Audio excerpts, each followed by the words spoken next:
me if you want to listen. Are you not entertained? Is that why you are here? Zip, don't get scared.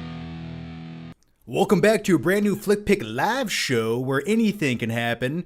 So thanks for joining me once again, and tonight there's a few topics I want to talk about before we dive into your magical and mystical questions, and trust me, we will get there. Just hang on very tight. But first, I want to talk about the new trailer that we got for the new Joseph Kosinski movie, F1, which I'm really looking forward to.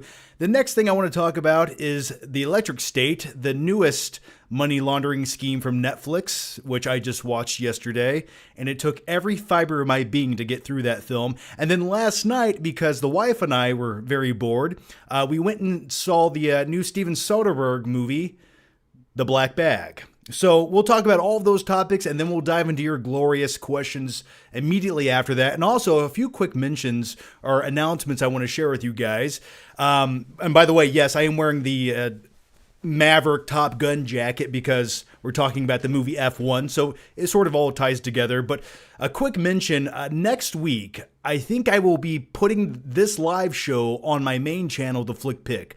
And the reason for that is a majority of people that watch that channel don't even know that this channel exists. My second channel, which I've only had for 12 or 13 years now. But nevertheless, next week, I will be putting the live show on my main channel, The Flick Pick, just because I want to spice things up. And also, I have a question for you guys, and maybe you can let me know if I should do it. And I want you guys to give it some real deep thought. Close your eyes and really ponder what I'm going to ask you. This Tuesday, I have an early press screening for a movie that I can't wait to watch, the live-action Snow White adaptation. Now, I have some preconceived notions because it's only human nature to watch something and hear all the clamoring that surrounds it, but I feel like I need to see this film as early as I possibly can to get it out of the way. It's sort of like when you're going to rip off a Band-Aid, don't go slow and peel it off. No. Unless you're a glutton for punishment, you got to rip that thing off. So that's how I'm treating the Snow White movie. So let me know if I should drive 3 hours, and I shit you not, I will have to drive 3 hours to Columbus, Ohio to see Snow White for a press screening. But even if the movie sucks, and hey, let's play devil's advocate just for 1 second. Maybe the movie's phenomenal and we all got it wrong, and those crappy little CGI dwarves that look like they belong in a PS1 video game from 1999, maybe they're going to be polarizing to watch up on the big screen. It's going to be captivating. It's going to be moving. It's going to be the whimsical live-action fairy tale that we never knew we needed, but we always wanted deep down inside. Or maybe it just completely sucks balls. So let me know. Should I drive 3 hours to see this movie early to simply make a couple videos about it? Let me know. I'm on the fence. But then again, what else do I have to do Tuesday night? I don't know. So anyway, how are you guys doing? Thanks for joining me once again for a brand new Flick Pick live show. And with all of that said, I think we should just dive into it, and we will get to the questions in just 1 second. So the first topic I want to talk about is a little movie called F1. And we finally got the trailer for this just the other day, and this thing looks badass to me. So this is from director Joseph Kosinski, who directed Top Gun Maverick. He directed Tron Legacy many years ago. And this is one of my favorite directors working in Hollywood today, especially when it comes to dad movies. His visual style, the way he intensifies every single action sequence in his films and elevates them, it blows me away. If I was going to make an action film, this is the guy I would want to direct it. If Hollywood ever gets their act together and makes a new Terminator movie that's actually good, because the last few just were not, this is the guy I think that should direct it. And I think he is sort of in many ways reminds me of James Cameron with his own style, but he just knows how to direct the hell out of a movie. And I have no interest in Formula One racing whatsoever. But this movie, it sort of makes me care about Formula One racing. And if Joseph Kosinski can do just a sliver of what he did with Top Gun Maverick in this upcoming F1 movie coming out this summer, I think this is going to be an awesome blockbuster. And the beautiful thing about this, it's not some comic book movie. It doesn't look like it was shot in front of a green screen. Just some of these shots, like there was one shot, a POV shot in the cockpit of this car. Look at this. Look at this right here. Watch this. Look at that. That is an anxiety attack behind the wheel of a car. I feel like I'm in Brad Pitt's lap right there, and I'm just driving around in a race car. And hey, if that doesn't sound like a good time to you, then what are you doing here? So yeah, when it comes to this new trailer, I love it. This is one of my most anticipated movies of the summer, and I cannot wait to check it out. So let me know what you guys think about this new F1 trailer down below. I'm digging it, and that's the reason I put on my Top Gun Maverick jacket, just specifically to talk about that trailer. The visual stylings of it, the intensity, the adrenaline, give it to me now. Inject it in my veins. So yeah, I'm looking forward to that. Are you guys looking forward to the F1 trailer? John B says, make the drive. I probably will. You know, what else? I have nothing. I don't have a life, okay? So I will drive 3 hours to watch Snow White in the movie theater. That's what I'm going to do with my Tuesday night. Is that a sad existence? I don't know. But I'm proud of it. Andrew Hanna says, don't do it. It's a trap. Patrick says, F1 looks badass. IMAX day one, baby. Absolutely. Can you imagine watching that in IMAX with the sound cranked up to 300%, just blowing out your eardrums? By the end of the film, you're just dizzy and nauseated and your eardrums are just bleeding. Oh, God, that sounds like the perfect cinematic experience, doesn't it? All right. And then Mad Goose says, now that's a movie for theaters. It absolutely is. And that's the other point, and I'm glad you made it. There's very few films that we get these days that really feel like you should put on pants, leave your house, drive across town, overpay for tickets, to sit down in a dirty seat that no one has cleaned, and that's coming from a guy who used to work in the theater. No one cleans those seats. No. They might brush the popcorn off, but those seats are soaked in like skin flakes and residue and body oils and BO. But that's all part of the cinematic experience, is it not? And F1 is definitely a movie you should go there and go through all that to witness. So I can't wait to check it out. All right, the next main topic I want to dive into is, well, I almost don't want to dive into it, but for the sake of the video, we will. This week, Netflix put out their newest Netflix movie that only cost $320 million. Did you hear what I said? $320 million for a movie crapped out on Netflix that not a lot of people are really talking about. I haven't heard one positive review for the film. The only positive review I heard was, it was okay. Could you imagine spending $320 million on a film and the feedback that you get is, it's okay, or it sucks, or what a waste of money? Imagine how many great original films you could create for $320 million. For example, and this is just one example, Avengers Infinity War costs less money than Electric State does. And keep in mind, in Electric State, all you do is get Chris Pratt doing his best Chris Pratt performance, which sort of feels like Star-Lord at best. But you don't even get the Avengers saving the day. No. You just get Millie Bobby Brown and Chris Pratt hanging out together in this alternative post-apocalyptic dystopia where robots are sort of extinct, but the corporations want you to put on these VR headsets to live in an alternate reality, and you just get fat and bloated and you sit on the couch and that's your existence. But Chris Pratt and Millie Bobby Brown will save the day. And when it comes to this movie, the concept doesn't sound bad by any means. And the best way I can sort of compare it to another movie that's come out in the last 5, 6, 7 years that also had a very large budget and it had some talent backing it. And by talent, I mean one of the best directors of all time, Steven Spielberg. But that movie was called Ready Player One. And that film at times is entertaining, and the concept on paper sounds awesome. And if you went and talked to 12-year-old me, I would think that would sound like the best movie I could ever see. But the execution of it, it just sort of falls flat and feels a bit soulless. And there's something about translating that VR experience that onto the big screen that just, it's not that interesting to watch, is it? It's like, okay, the worst case scenario in some dystopian future, and we're already heading there. I mean, we basically look at screens for 90% of our day. So what if everyone puts on a VR headset and no longer talks to each other? That almost sounds like a beautiful existence to some degree, because everyone who wants to live in that reality can. Everyone who doesn't, you just take it off and you go outside and do whatever you want. If you don't have the self-control to do it, well, that's on you. You shouldn't have to take it away for you to actually go outside and enjoy the sunshine.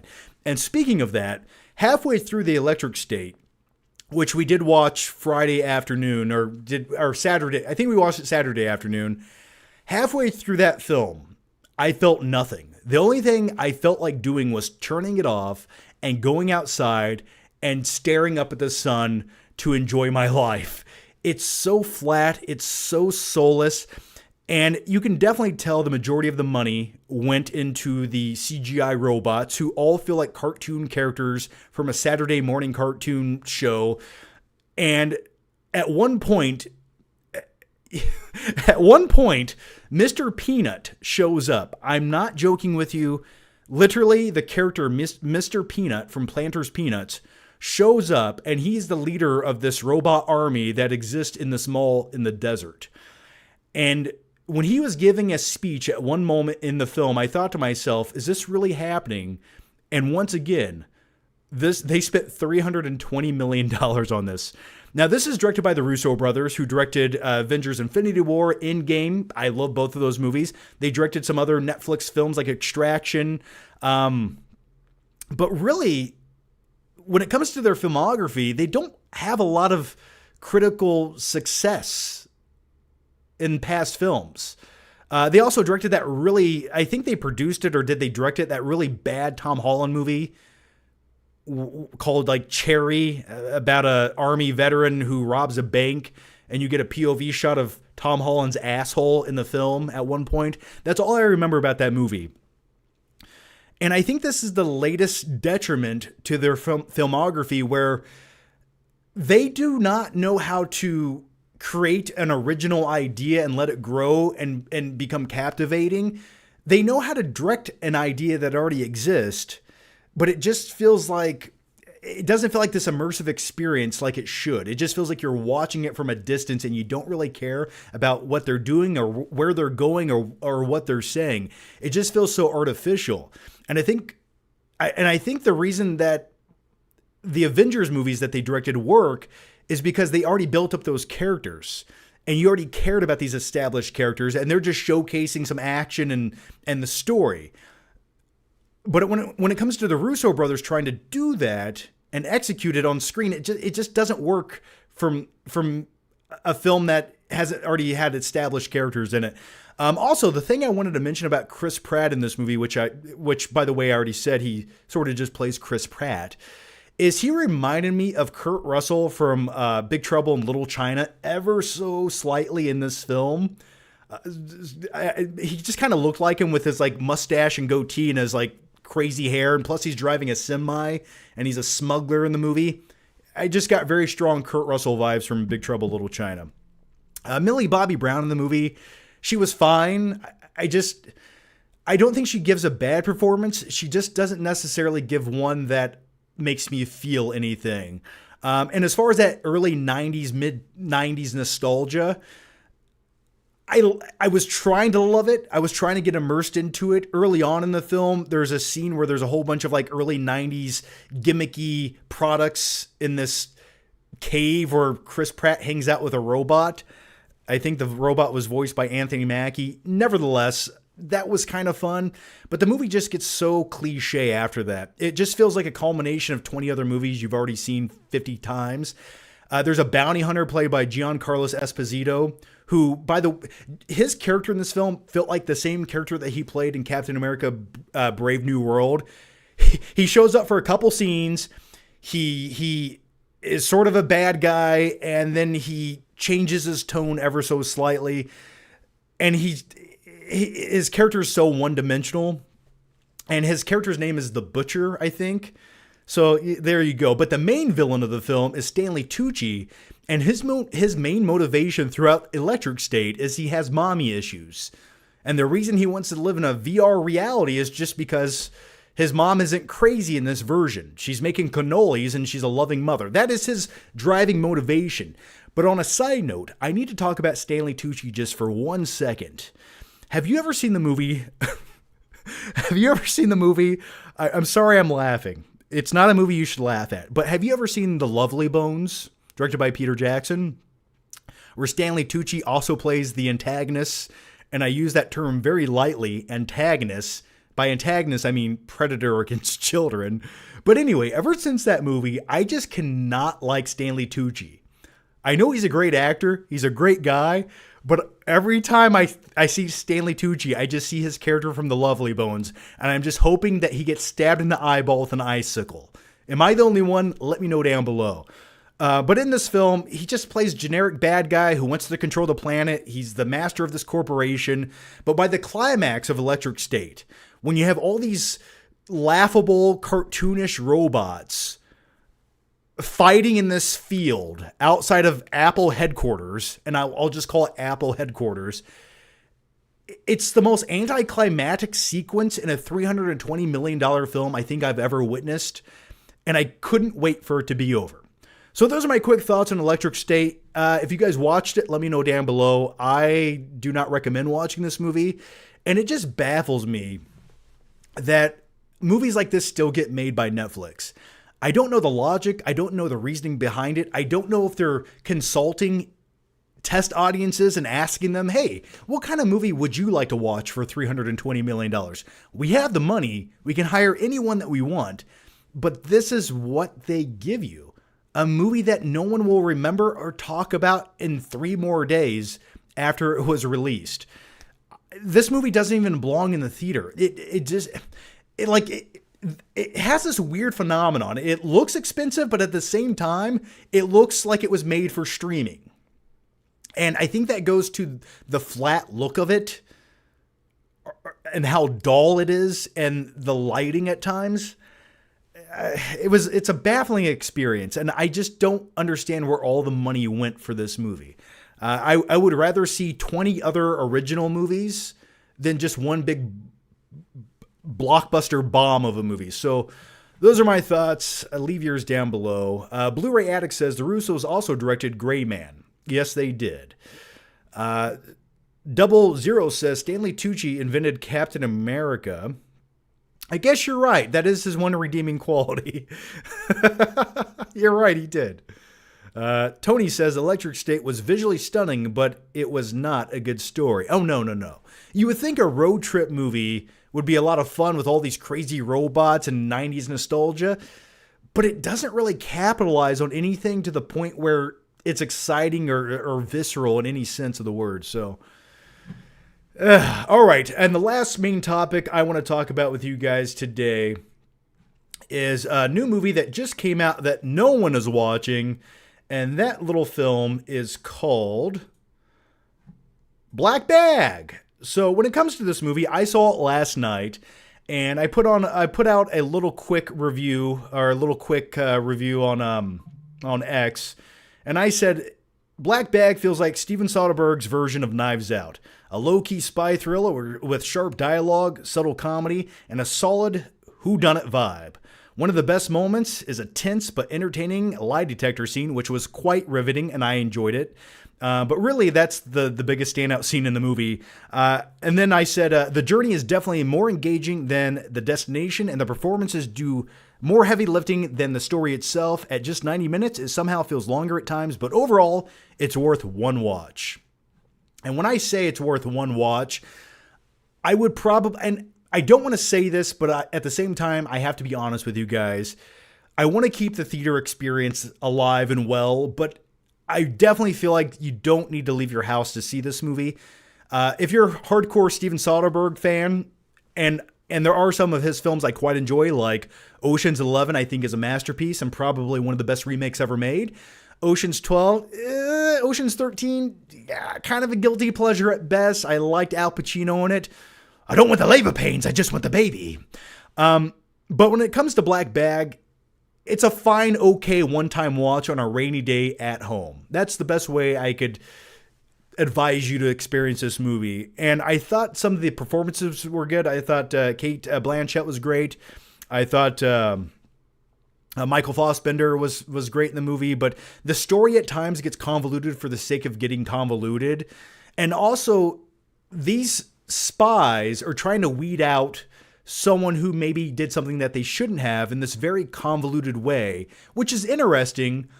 But it also, you have these spies who are experts in their field of detecting lies, but at the same time, they do some really bad acting when they're pretending like they're lying themselves, to the point where it's like, how's no one picking up on this obvious thing that's happening if you're a spy that works for the CIA or whatever the British intelligence agency is that they work for? Anyway, I thought it was okay. It had some questionable storytelling decisions, but the performances were fine, and those are my thoughts on the movie Black Bag.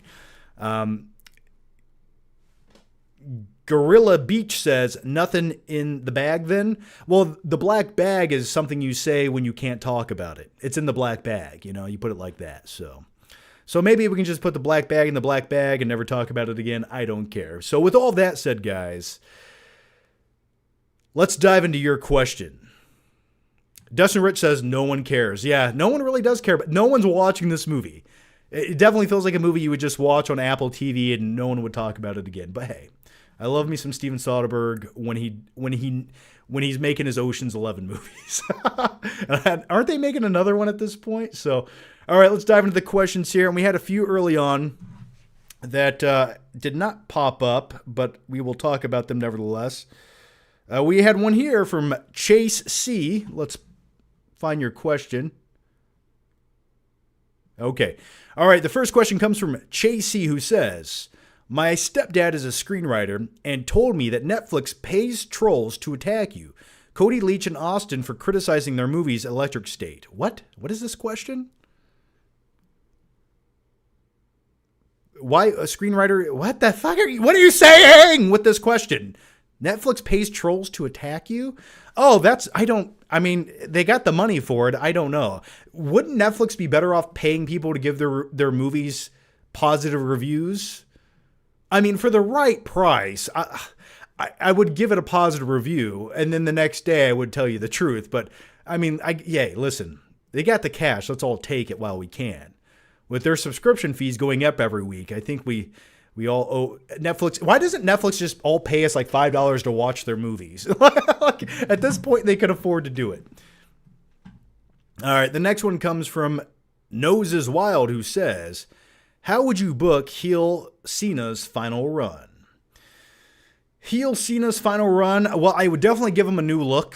He's probably getting a new theme song very soon.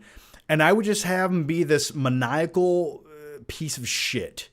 Like, if you want heel John Cena, give it to us. And don't hold back.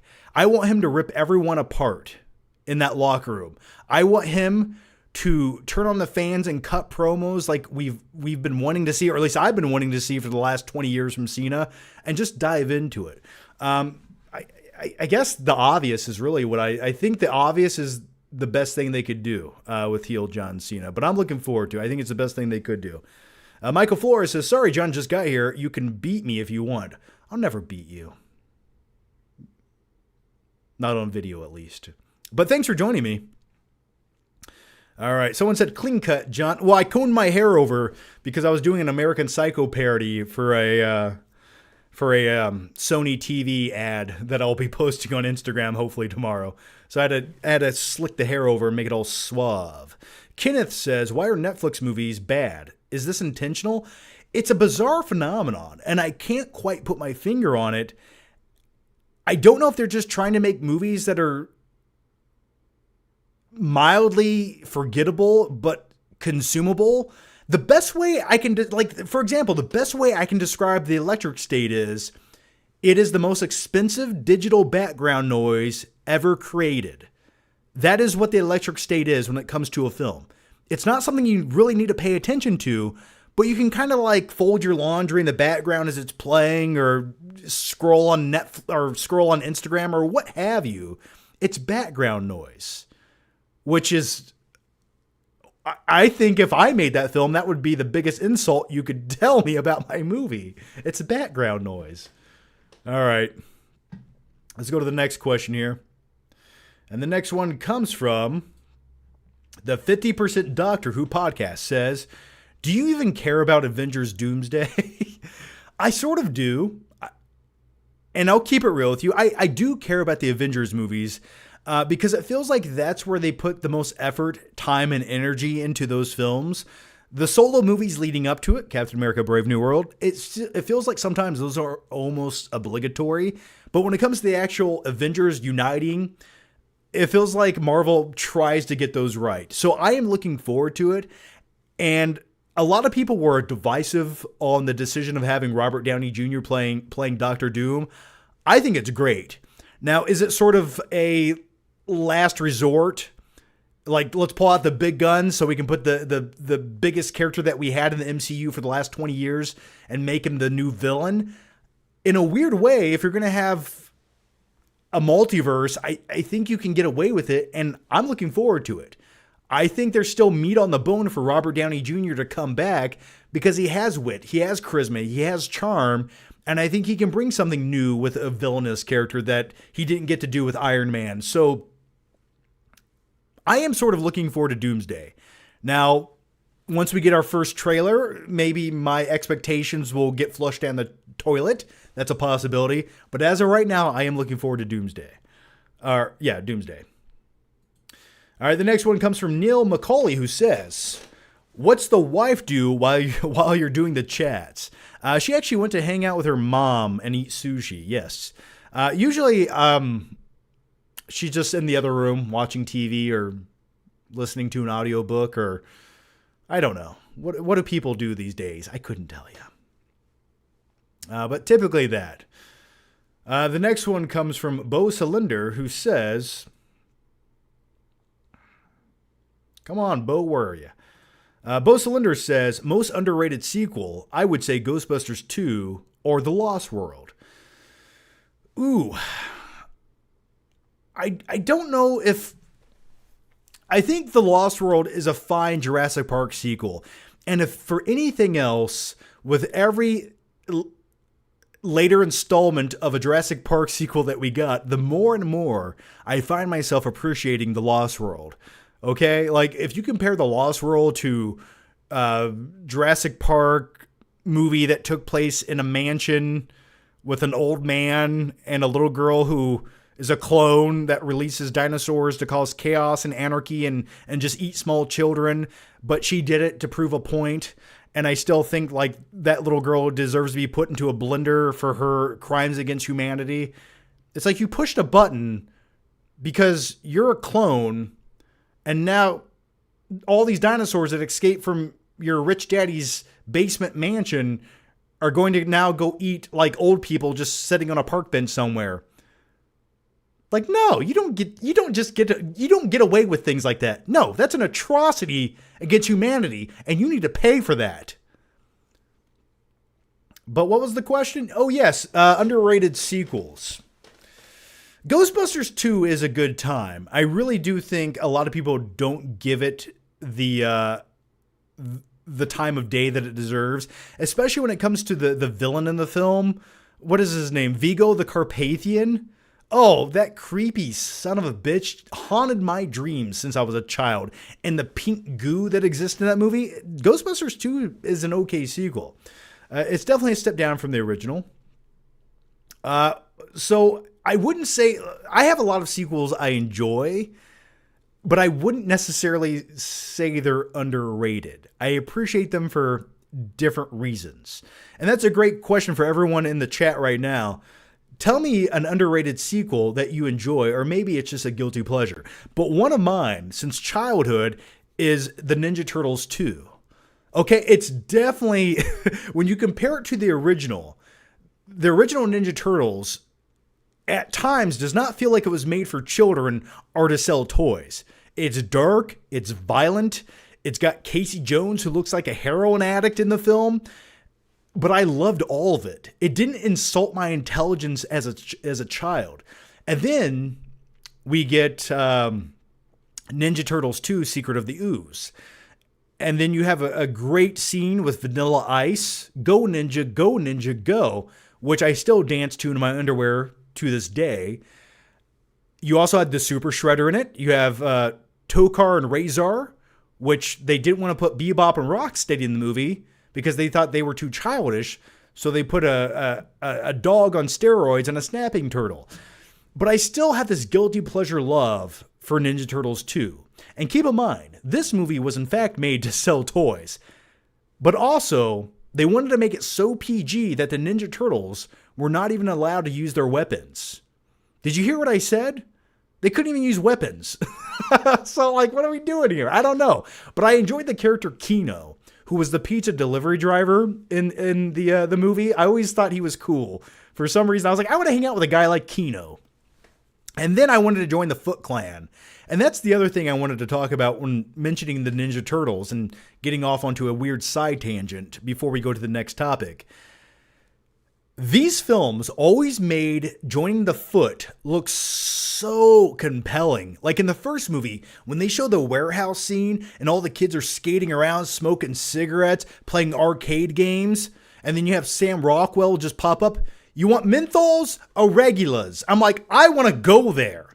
And then in the second movie, it still looked like a good time. So anyway, those are my thoughts on that question.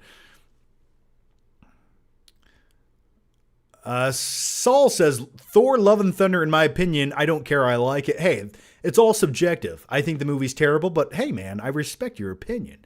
Avocado Balls Johnson says Predator 2. Hey, that is a fair take.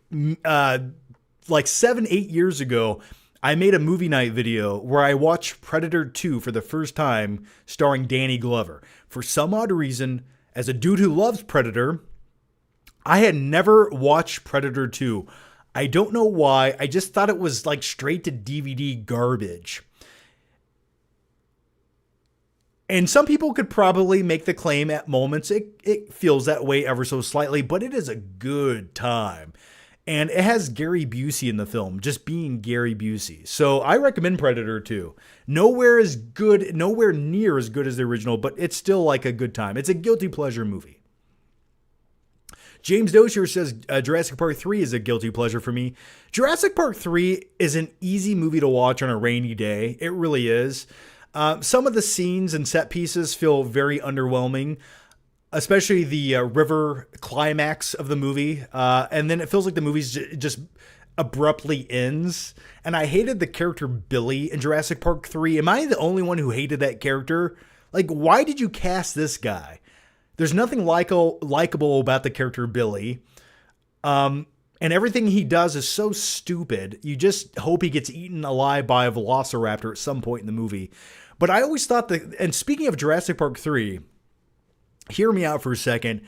The concept of that little kid who went parasailing with his creepy uncle for some odd reason. Like, Uncle Jack's taking me to the Jurassic Park Island and we're going to hang out together. Like, what? What's that all about? Anyway, where was I going with that? Oh, yes.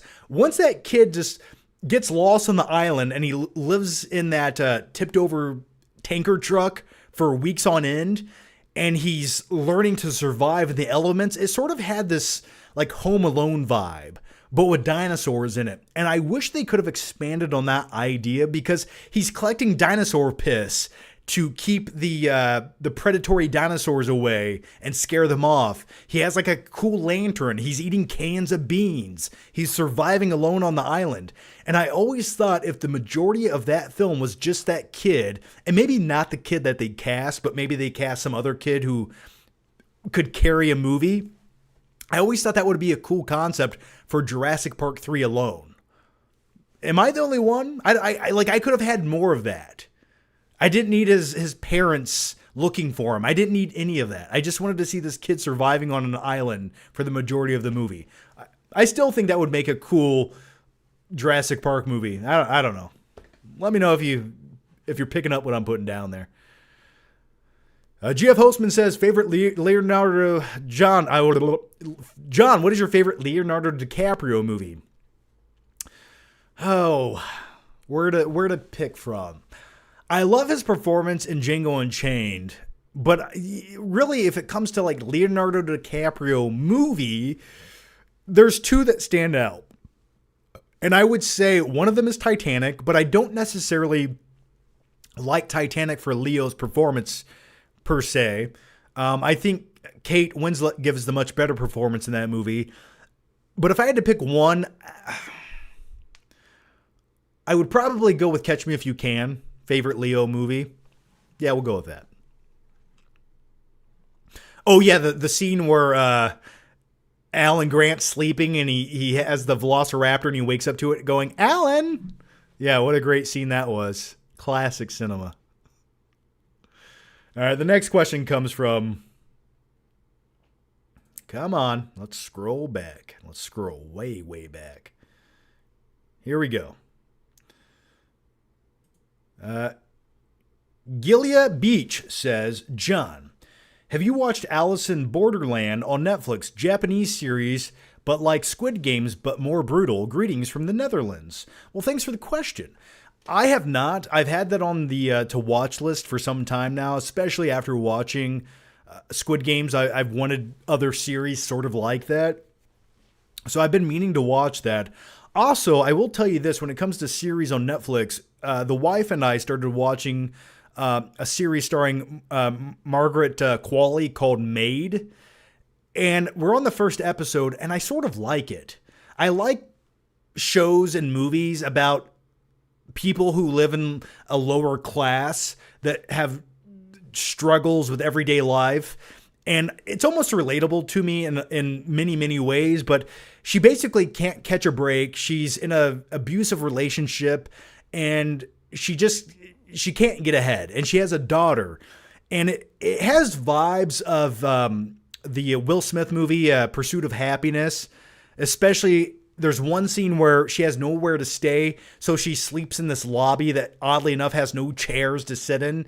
And it reminded me of the scene in Pursuit of Happiness where Will Smith sleeps in a public bathroom with his son, Jaden Smith, which that's where Jaden Smith belongs, in a public bathroom. Anyway, so I recommend it. I watched the first episode and I thought it was pretty good. So it's a very grounded series, but also it has moments of levity in it.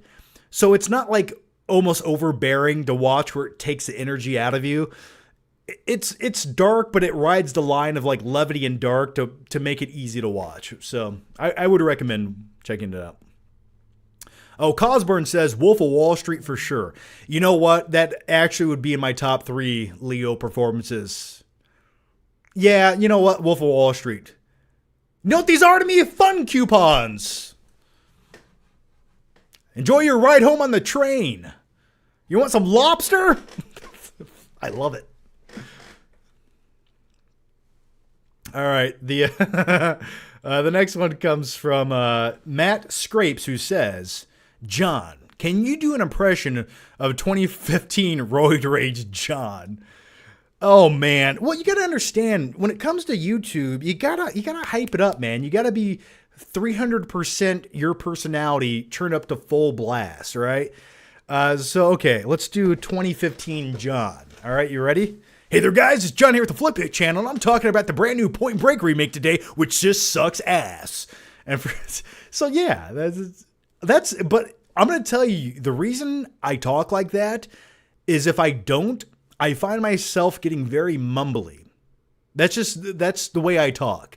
I almost get bored by my own voice and I start drifting off and mumbling. So if I don't keep the energy and the pace alive when I talk, I'm like, I just get tired. I'm just like, why am I even here? So, but anyway, good times.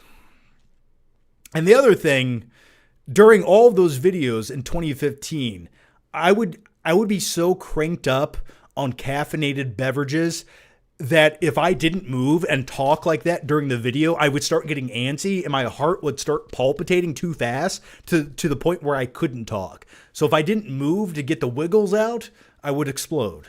So there's some insight for you. All right. The next one comes from Kevin Diaz, who says, have you watched Spartacus yet? If not, what do you think about the new Daredevil show? Okay, so I've not watched Spartacus. I'm on episode 3 of Daredevil Born Again. And big thanks to the liquor company that sent me some drinks to make some cocktails and shots with that were inspired by Daredevil Born Again. I shared it on Twitter and X and Instagram. But anyway, yeah, they're like really spicy drinks that are in these like devil-shaped glasses. They were quite delicious. Sort of had like a Bloody Mary vibe to them, but anyway, when it comes to the show, I like it, but I'm not... How do I say this? When it comes to Daredevil, I've never considered that series like a binger. I've always watched one episode at a time and sort of just enjoy myself when I watch it. And I think episode 2 was a bit slow. And it's like they're kind of dragging their feet a little bit. They take a long time to make a very obvious point. It's like, okay, you guys are all archetypes. I know your characters. I know what you're going to do. Just give it to me now. I feel like I can kind of predict the next 3 steps everyone does in Daredevil. But then again, I'm only on episode 3, but I am enjoying it. I like that Fisk, and by the way, every time I talk about Fisk, I have to do the obligatory impression. Vanessa. Matt Murdock. Vanessa. This city will understand. Yes. But I like Vincent D'Onofrio as Fisk, and I like it so far, you know? But I'm waiting to get into the good stuff. All right, the next one comes from Get On With a Chocolate Long John. Okay, I like it. I prefer vanilla Long Johns, though. I don't like chocolate pastries in the morning. I just never have. Here we go. Do you ever think about the disgusting Waffle House in South Carolina? Well, that's not the only disgusting Waffle House. Here's some news for you. Every Waffle House is disgusting, but that doesn't mean it can't be delicious. So this is a reference to a video I made back in 2016 where I in fact went to a Waffle House with a friend of mine named Jason. And as we were sitting there waiting for our waiter, I was looking in the back at the kitchen at the cook. And I noticed that he was picking his nose, touching everything without gloves, and picking his ass.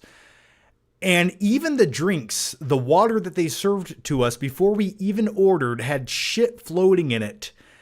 And I just could not bring myself to stay there and try to consume whatever they were going to feed me. So that's the Waffle House experience from 2016. And I, in fact, have never been back to a Waffle House since. But I know a lot of people enjoy them. And hey, I get it. So if you guys go to Waffle House and you enjoy your experience at Waffle House, don't let me taint it, okay? Just keep going. Andy Kumar says they released the Trump shooter's name, Claudia RJ. I don't know if that's accurate. I couldn't tell you. Is it Claudia Rogajon? Who shot him? I don't know. I thought that was already announced. Anyway, I don't want to talk about politics. It's so boring. It's a bit more fabricated than films, is it not? I think films are closer to the realm of reality than politics are. All right, James Dozier says, Netflix movies are not movies, let alone cinema. It's content for background noise for people to put on while they're doing something else. Would you agree? And hope my question makes sense. It absolutely makes sense. And you're preaching to the choir here, my good sir. I just said that almost line for line earlier. I completely agree with you. Now, I will say every once in a while, Netflix does crap out a decent film. And the last great Netflix movie I can remember watching was, and And I don't even know if it was made for Netflix. I think they just acquired the rights to it. And correct me if I'm wrong, but Society of the Snow, I thought was a great movie. But I think Netflix just bought the rights to it. So it technically wasn't a Netflix movie. Correct me if I'm wrong on that, but that's like the last great thing I watched that came straight out of Netflix that was a film. So. And Paul N says, like the video, everyone. Yeah, if you want to like the video, please do. No obligation, but if you want to like the video, it does help. And that way, hopefully, YouTube puts it in your feed for the next time it goes live. Because a lot of people do miss these live streams, and I do my best to share them on X and on Instagram. So don't blame me. Blame your algorithm on YouTube. But then again, you have to blame yourself for not liking the video. Okay. Let's go to the next one here. Dustin Rich says, thoughts on the 1980 Flash Gordon. I find it more fun than most modern CGI stuffed content. I have not seen Flash Gordon since I couldn't even remember. I don't remember ever being a big fan of it. I mean, I don't remember much about it to give you any context on your question, to be honest with you, man. Like, I think about like Masters of the Universe with Dolph Lundgren, not Flash Gordon. So I should go back and revisit it at some point in life.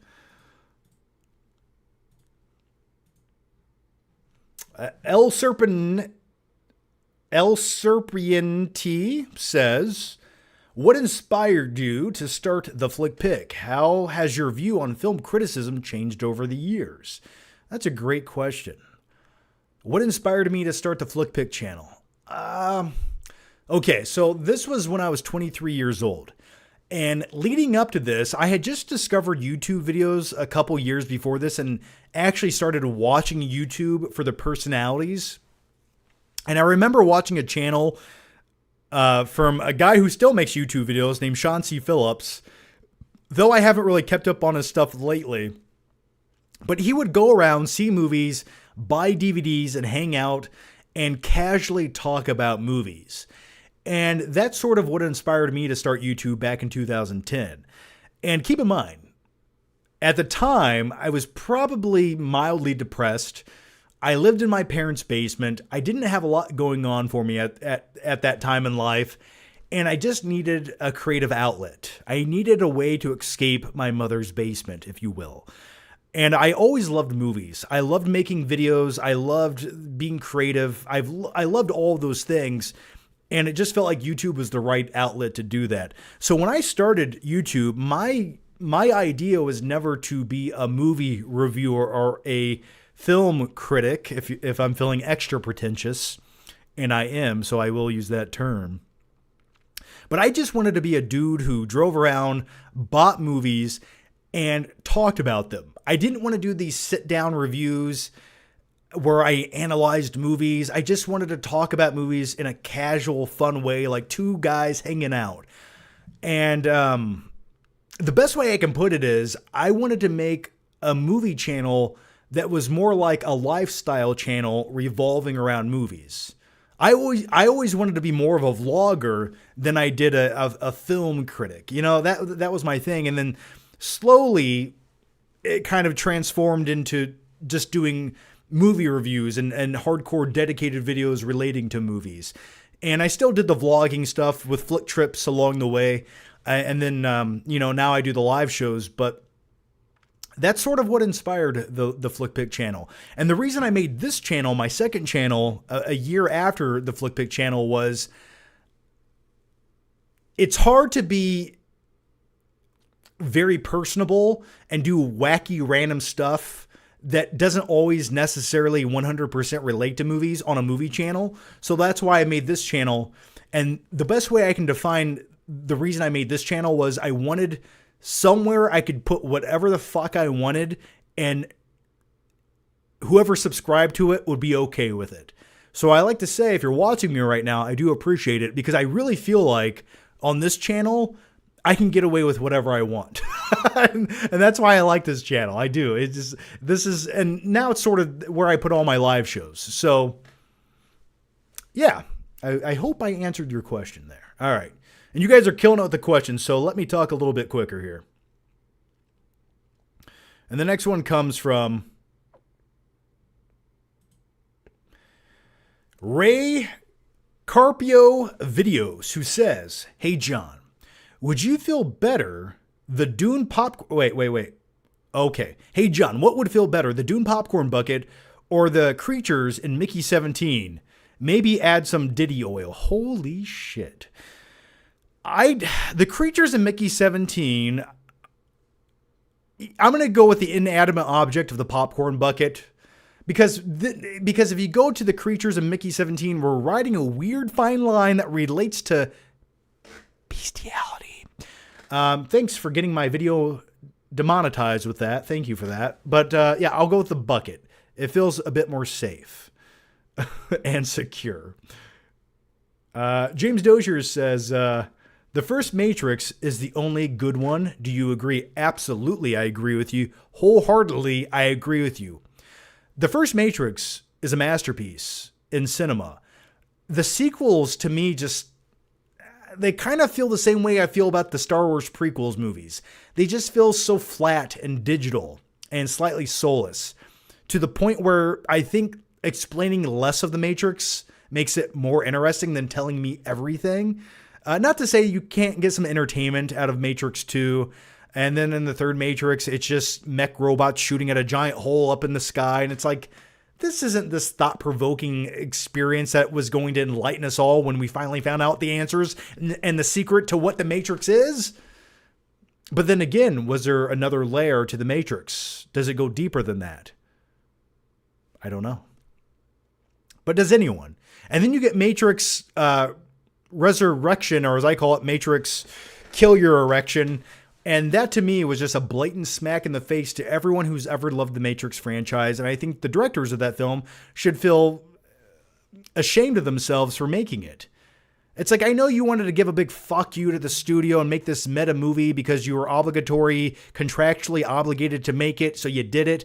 But at the same time, rather than embracing the Matrix and giving fans maybe what they wanted to see, you just crapped on everybody who loves the franchise, or at least that's how I felt about it. So those are my thoughts on The Matrix. But let's get more positive now. And the next question comes from El Serpentine, who says, "What's a creative risk you took with your channel that paid off and one that didn't?" Oh, gosh. There have been so many things I've tried over the years that no one has cared about.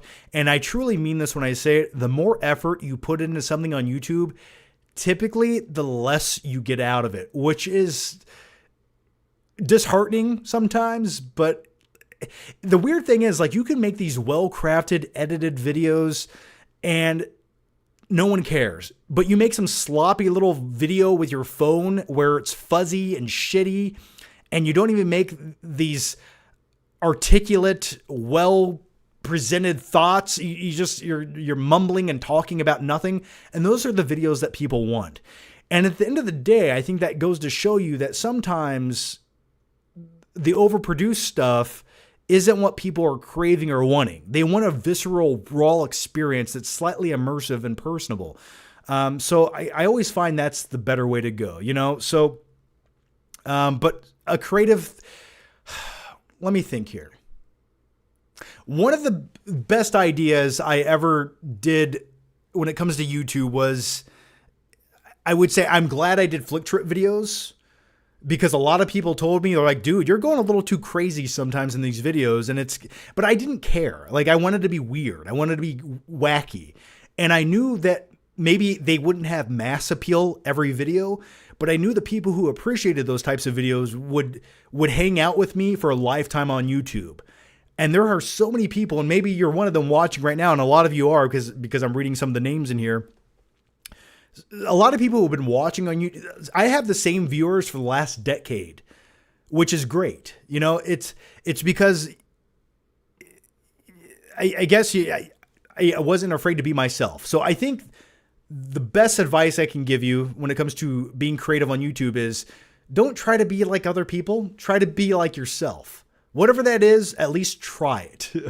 And maybe it'll fail. Maybe no one will watch and everyone will think you're a douchebag. And trust me, I felt that way many times throughout the years, but I don't care. It's fine. Just be yourself. And some of the other ones that didn't quite pay off, I don't know. There's been a lot of things that haven't paid off. Really, the only thing that I kick myself in the ass for when it comes to YouTube is there's a lot of videos I wanted to make that I should have made that I never did. You know what I mean? It's one of those things where it's like you only miss the shots that you never take. Was that a Michael Jordan quote? If it was, pretend like it's mine. Okay, let's go to the next one here. Joker Face 501 says, John, is Ozark a Breaking Bad ripoff? I think it was inspired by Breaking Bad. It definitely does feel inspired. You have this everyday guy, middle-class family, and he starts Breaking Bad, essentially, you know, and one lie leads to another lie, and it goes deeper and deeper, and you can just never dig yourself out of it. So I think the concepts are eerily similar. I think Breaking Bad is by far the superior show, but Ozark was damn good. I quite enjoyed it. Skylar Wheelock says, you're offered $100 million to watch your whole life on TV, but your entire family has to be there. Will you do it? Whew. Ooh. Ooh. That's a great question. That is a great question. I'd like to think if I had $100 million, I could somehow, after they watched this, and by the way, are they condensing my entire life into like segments and flashback scenes that last multiple seconds at a time to condense it all into like this 4.5 hour runtime? Or is it a 75-part series that you would release on Netflix? I don't know. I don't know if I think everyone, you got to ask yourself that. That is a very great introspective question. I think you guys should all ask yourself right now. Ask yourself that exact same question. If your family could see all the deepest, dark secrets of your entire life put onto a big silver screen in an auditorium, and everyone that you know and all your family members are in attendance watching this film about your life, and keep in mind, this is your most intimate, personal moments showing up on the big screen. Would you do it for $100 million? They're all going to bear witness to this. That's a lot of money. But I don't think anyone would look at me the same way again. I really don't. I think some people would call me a monster. Other people would call me I don't know what else you could call me. I literally think people would just think I was insane. That's the best way you can look at it. I'll give you some insight to me. During the day, I walk around my house talking to myself. I have deep dive conversations with myself. Sometimes when I'm trying to formulate opinions on certain things, I have that literal conversation with myself until I get it just right. And then I store it away for later use. I don't know, but I've done some questionable things throughout my life. Very, very questionable things. So I don't know. That's a lot of money.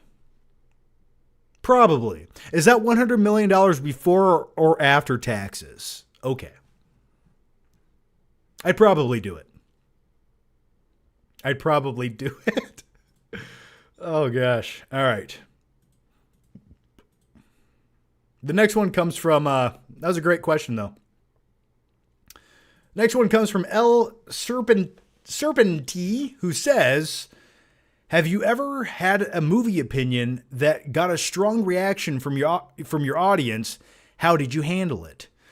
Oh, you know, the thing is with movie opinions these days and getting a strong reaction, you can get that if you don't like the newest generic watered down comic book movie as much as someone else does.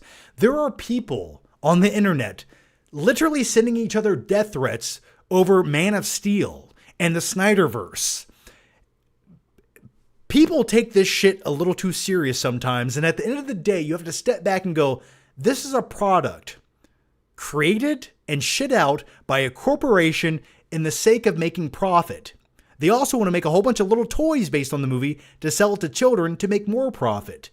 So at some point, and don't get me wrong, sometimes I can predict exactly the outcome of anything I say. I know where it's going. I really do. And sometimes I'm a bit taken back by it because I'm like, what, whoa, whoa, whoa. I didn't even think someone could get offended by that, but someone did. But I think we're getting to a place, or at least I am as a person, and the older I get, the more I feel this way. And maybe, and this is some advice to you, if you're younger or if you're making YouTube videos or what have you, don't pander to the wrong people. Okay, that's the best advice I can give you. Because if you take out genuine honesty, at some point, people's brains will fully evolve and develop, and they'll call you out on it if you're pandering to them. Don't do that. So I like to be honest in my reviews, and I'm at a point where if I feel like if there's something that was good or bad in a film that swayed my opinion on it, I have to share that thought. And if I don't, it'll keep me up at night, okay? So I'm trying to think of a movie, maybe it got a little divisive. Oh, I'll tell you one thing, and this wasn't necessarily... well, no, I'm trying to think. I'm trying to think of a movie review that... You know, I'm sure there's something there. I don't know. If you guys have watched my channel, let me know. I'm sure I've said something divisive over the years. I couldn't tell you. Or got a strong reaction from the audience. Like, okay, I'll give you an example. Coming up, I'm going to go see Snow White. Okay? And there's going to be a portion of the people, and in the comments, they're going to just, no matter what I say, no matter how well I present my ideas or why I like or dislike something in that movie, it's someone's own personal bias will get in the way of accepting a subjective opinion somehow, some way. So I don't know. All right, let's go to the next one here. And the next one's coming from this delicious mini can of Ghost Energy, which is quite delicious. Andrew Gordon says, life has been so busy and stressful of late. For an escape, I have been leaving my phone at home and going to a movie by myself.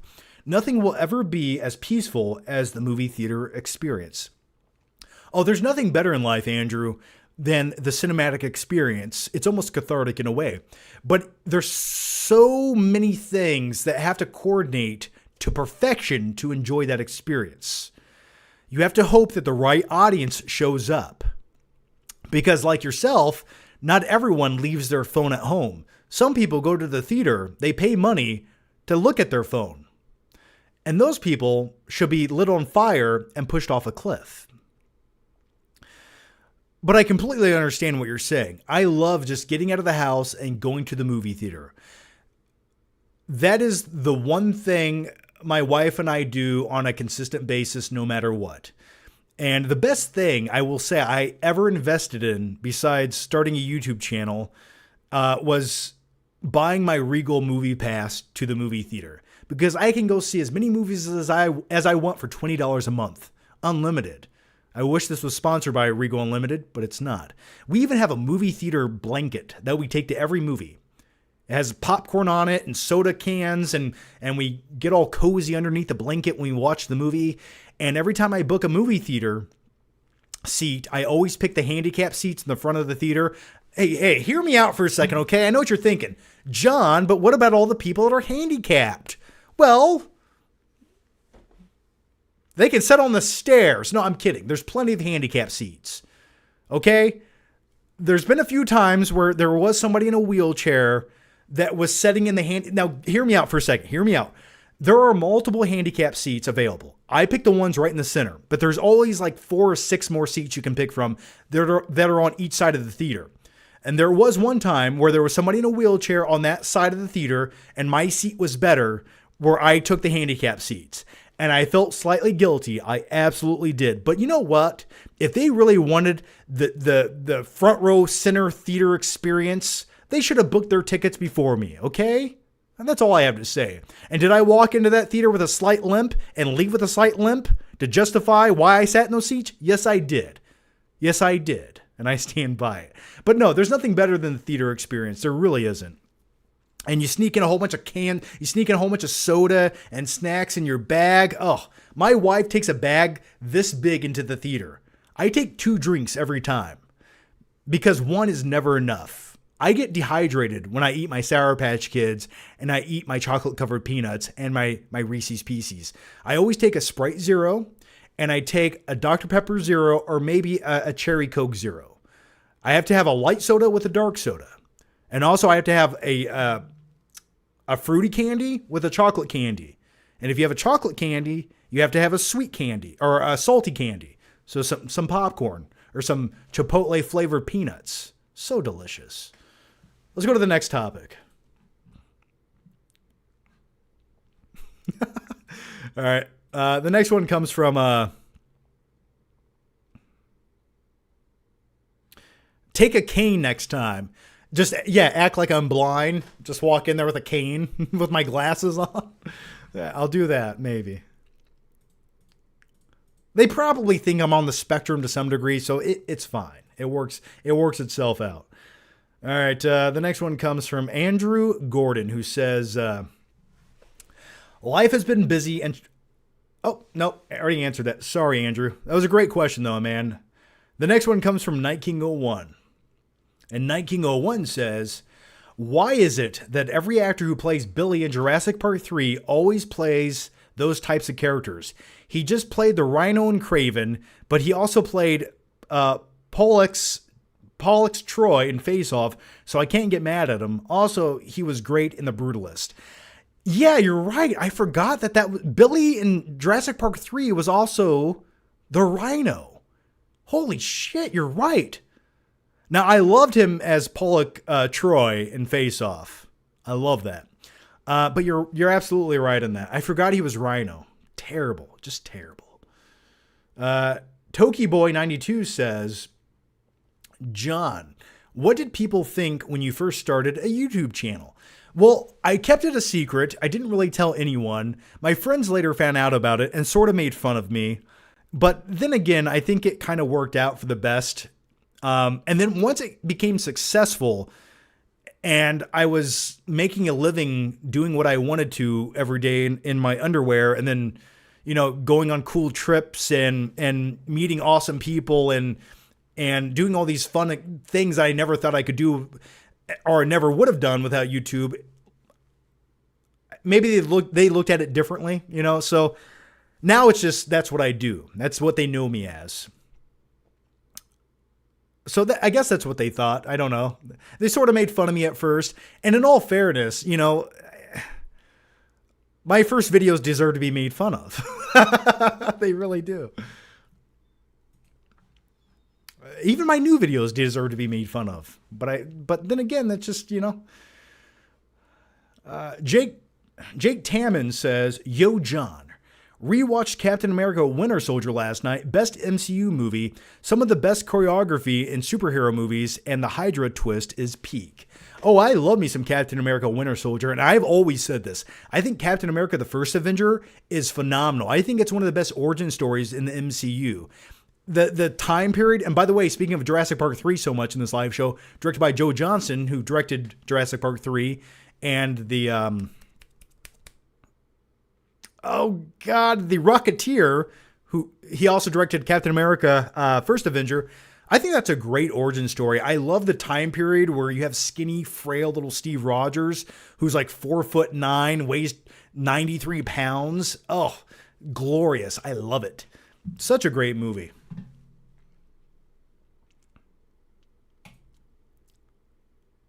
All right. The next one comes from NJ, who says, why pay for a therapist when John is here to take us away from our everyday problems for a few hours? Thank you for existing. Love from Sydney. Well, thanks. Thanks, man. Thanks, NJ, down under. Yeah, thank you. Listen, it boggles my mind people watch this, but I do appreciate you watching it. No matter where you're watching it from, I do appreciate it. And that's my question for you watching right now. Let's get a little more interactive with this live show. Are you guys ready? I know I am. Where are you guys watching right now? Are you guys on the toilet? Are you in bed? Are you in your underwear? Are you on the sofa? Are you driving down the highway going 75 miles per hour, and rather than pay attention to the road, you're looking at some guy on YouTube blabber on about movies? So let me know where you guys are watching from. I'm always curious.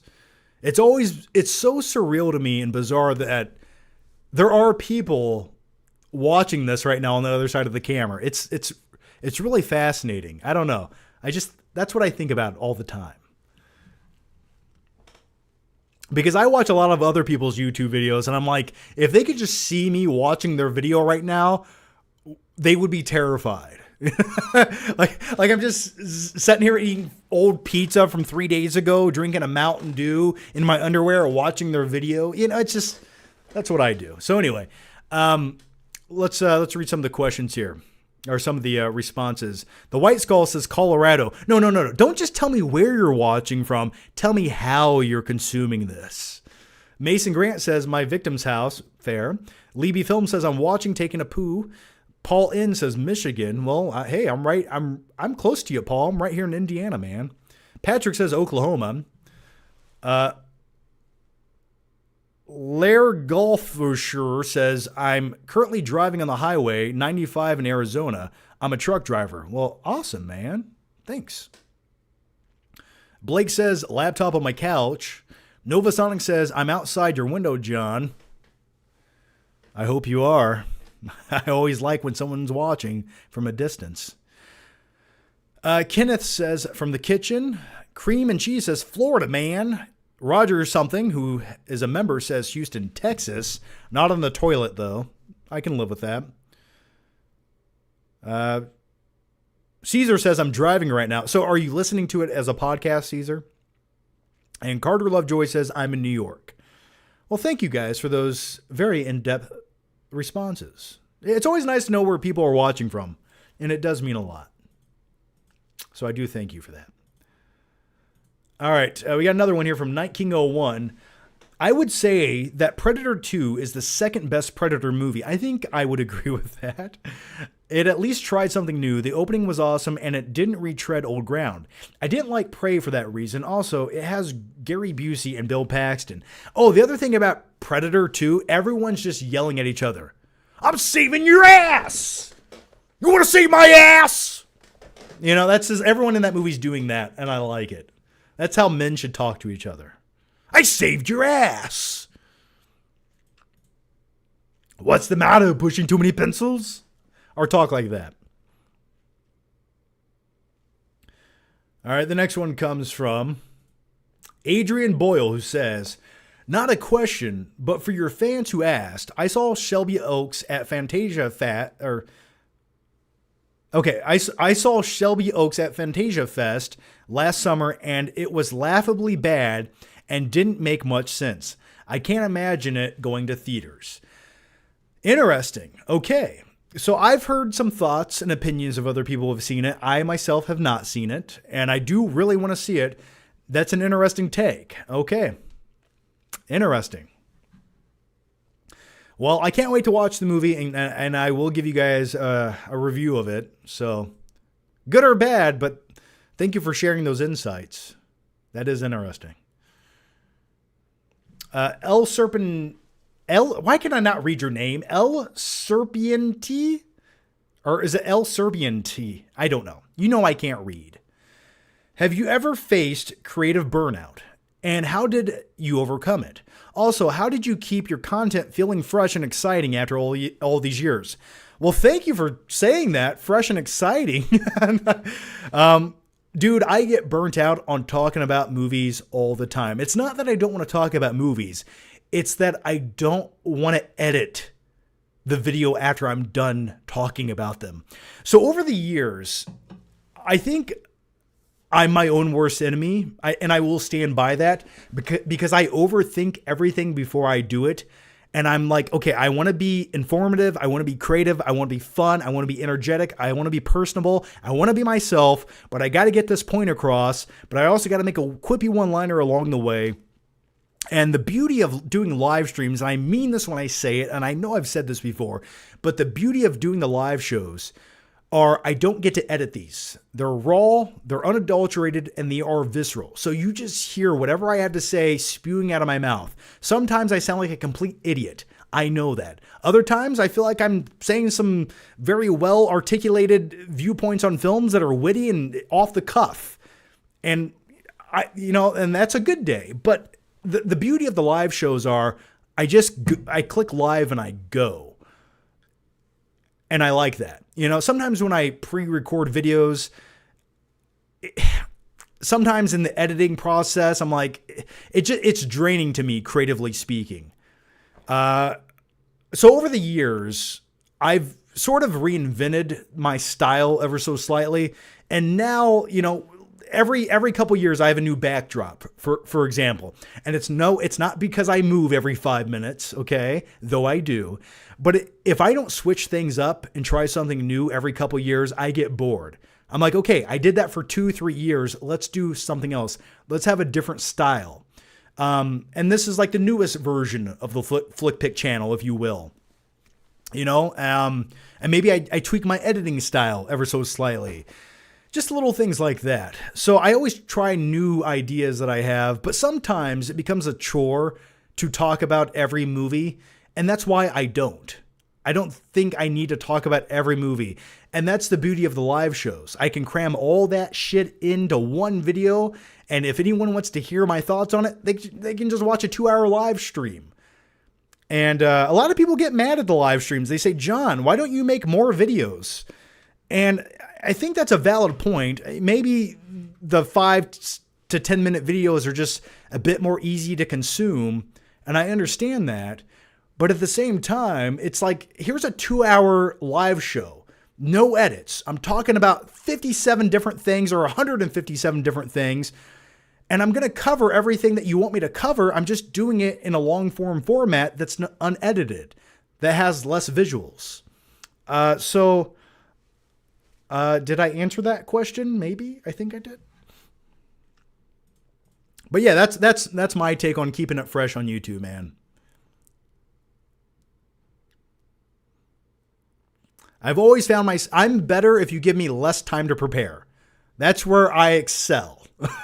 Okay? You put me in an environment, you give me a topic, that's where I work best. If you give me 2 weeks to make a video where I know I can edit that video, I can't do it. I falter. I can't do it. All right. The next one comes from Night King 01 once again, who says, new Daredevil to me is mediocre. The CG is terrible. The show looks too clean and digital. Also, they bait and switch Foggy and Karen. And to that point, why was Bullseye going after them to begin with? His beef is with Fisk. Well, because you need to write them out of the series. They're dead weight, and they offer nothing to the character. My thing is, and spoilers, if you haven't seen Daredevil Born Again, but everything we're about to talk about, put your earmuffs on. This all happens in the first 10 minutes of the first episode. I wasn't all that let down that Foggy got killed. I really wasn't. I feel like he served his purpose as the best friend, and taking him out of the equation frees up Daredevil to be this like vengeful, resentful guy who has like a dark edge to him again, where he needs to overcome that feeling of vengeance, and it gives him like a reason to do that with a new take on his character arc. So I was happy with it. I never gave a shit about Foggy. Never once, never will. Sorry. I never watched Daredevil for Foggy. Call me crazy. Dustin Rich says, do you tell yourself, this is it, don't get scared now, when walking down the aisle? Kind of, in a weird way.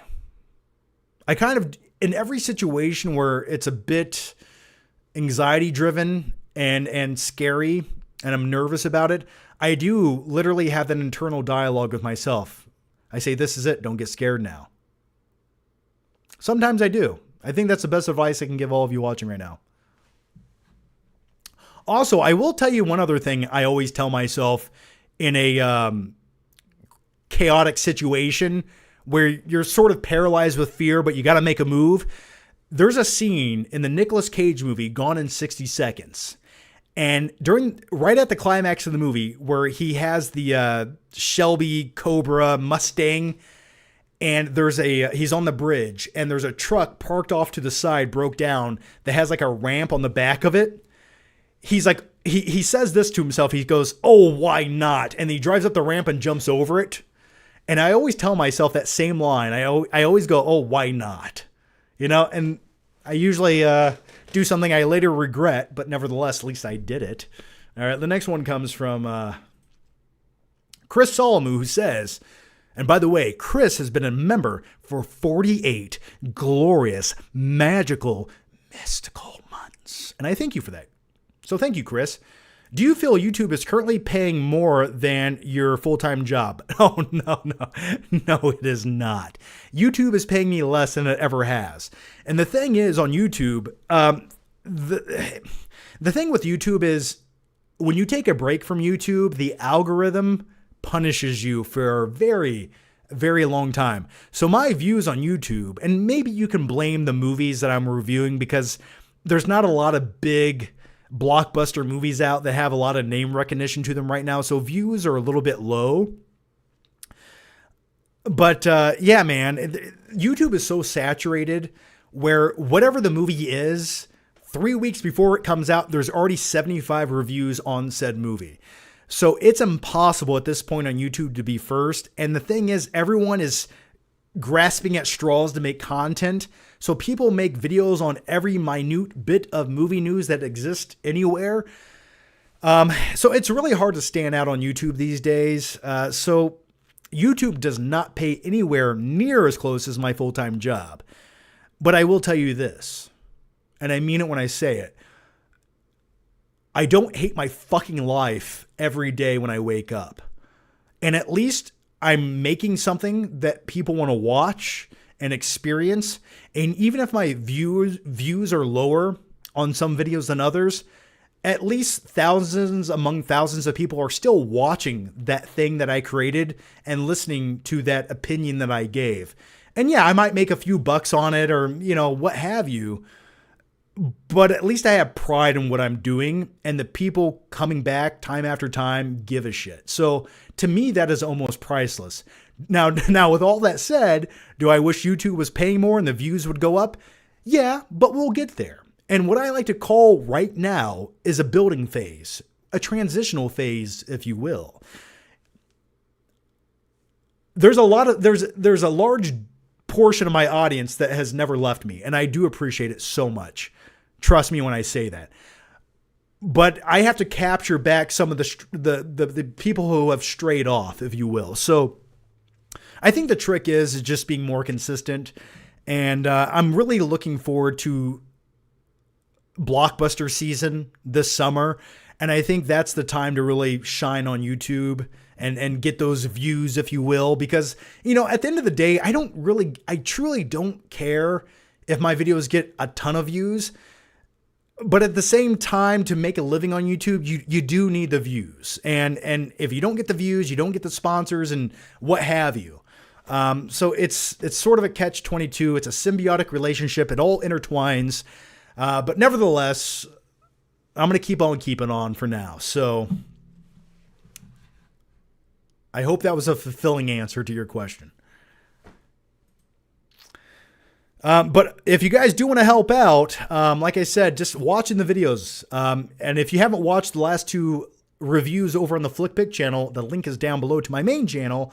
I did do a review for the movie Novocaine. Check that out. And I did do a review for the movie Mickey 17 if you want to check those out as well. And also, I will say, if you like sponsorships that are a little bit weird and bizarre, but maybe entertaining, you should definitely check out both those videos. And it definitely does help out. It is a very R-rated sponsorship, but in all fairness to me, I did put that sponsorship on 2 rated R movies. Okay, so I don't feel bad about it. All right, let's go to the next one. Movies Are Life says, what is your favorite song soundtrack? And And is it your favorite movie? The Saint soundtrack is incredible and my favorite movie. So my favorite movie soundtracks sort of don't necessarily correlate to my favorite movies. Now, when it comes to soundtracks, there's a lot of great ones that encapsulate a lot of great songs. Like the Forrest Gump soundtrack is, like, if you look at some of the classics on there, CCR music and what have you, great songs on there. But also, like, if you're talking about just scores and movie scores or soundtracks, two different things in my opinion. But one I've always enjoyed since I was a stupid little kid was the Mortal Kombat soundtrack, and I could never get enough of it. Like, nothing gets me more hyped than the Mortal Kombat soundtrack, which just has kick-ass techno music on it and like badass music, especially the I always forget the name of it. Like, what is it called?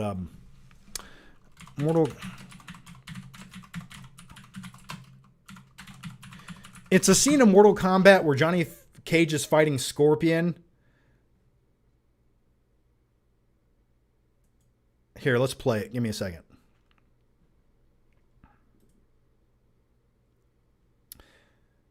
Yeah, Zero Signal. Okay, that is, God, I can never, Fear Factory. Gosh, okay. Yeah, the song Zero Signal by Fear Factory in the Mortal Kombat soundtrack. Oh my God. Hang on. Let's...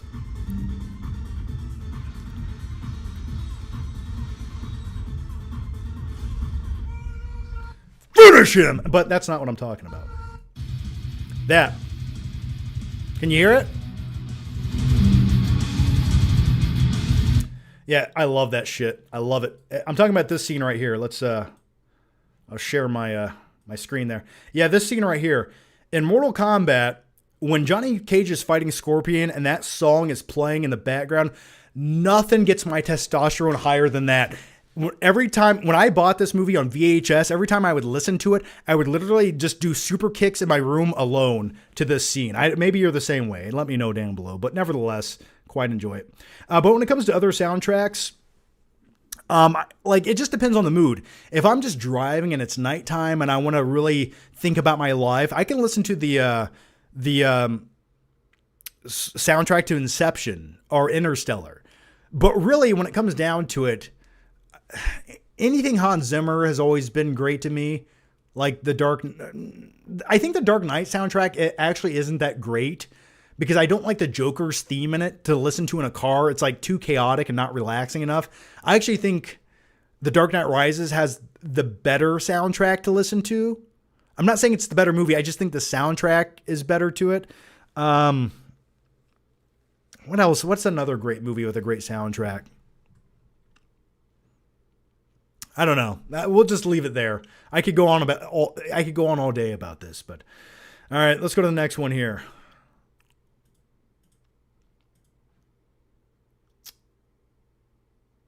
Oh, here it is. Okay. John, what's your take on The Lost World? Oh, all right. Trevor Wynn says, John, what's your take on The Lost World? I think it's superior over the original due to the action set pieces and animatronics. The T-Rex sequence with the RV is pushed off the cliff is truly intense. I like The Lost World. I really do. I just don't necessarily love all of the characters as much. Like, you have Dr. Ian Malcolm, but you don't have Dr.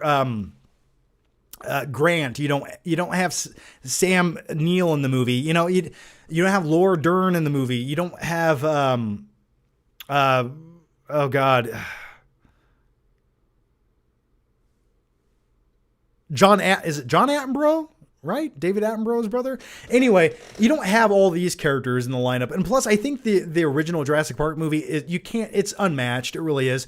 The iconic sequences where you see the T-Rex for the first time, where he flips over the SUV and you have the rain and then he eats the lawyer when he's taking a shit. Oh, it's glorious. You can't top it. You really can't. Not to say that Lost World doesn't have some fun scenes, but it also has the one scene with Ian Malcolm's daughter doing gymnastics where she kicks a velociraptor in the face, and that's a bit questionable, is it not? And also you have Vince Vaughn, and like, he doesn't do much for me in that movie. I think he was sort of miscast, so it's a good sequel though. Skylar Wheelock says, Regularly overshadowed by Heath Ledger's Joker, but Aaron Eckhart's Two-Face is so underrated, it's astounding. I thought Aaron Eckhart was a good Two-Face, but he definitely was the secondary villain in that story. He was there to serve a purpose. But I thought he was great. I really do. I don't think anything was wrong with it, but in all fairness, Heath Ledger's performance as Joker does sort of overshadow it, does it not? It is like his performance as Joker is a better, bit more captivating performance than what Aaron Eckhart did with Two-Face. Not this, but Aaron Eckhart's performance as Two-Face was definitely more than serviceable. I thought it was great. And he felt like a real person, a real lawyer. And when he finally transforms into Two-Face, it was like a viable version of that character that felt authentic to who he was before it. So I agree.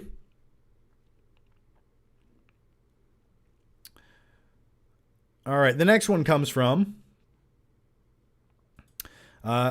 Furia di Pentiera says, how has your relationship with your audience evolved over the years? Do you ever let your audience suggest the shape of your content? If so, how? Well, you got to kind of give people what they want to see to some degree. And my question is, what do you guys want to see? Let me know. I try to give people what they want to see. And usually the only thing I hear is just make more videos, which is a really nice thing to say. It's like, okay, just do more of that shit you're already doing. I can live with that. But yeah, that's my question for you guys if you're watching. What do you guys want to see on my YouTube channels? What do you guys want to see? What do you want to see in the live shows? What do you want to see on the Flick Pick channel? Let me know. I'm sure some people are going to say more Flick Trip videos, and I will try. But the truth is, there's only so many places I can go for a Flick Trip video that I haven't already went. So let me know. What would you guys like to see?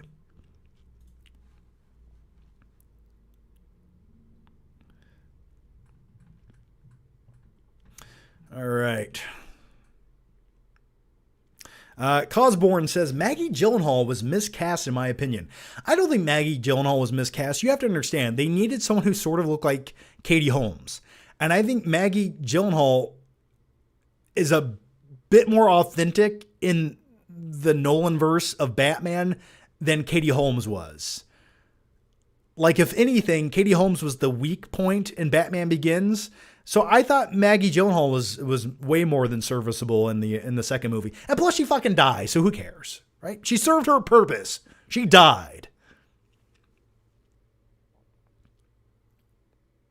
Blu-ray Addict says more movie nights would be cool. I agree with you. I do want to do more movie nights, and I will do more movie nights.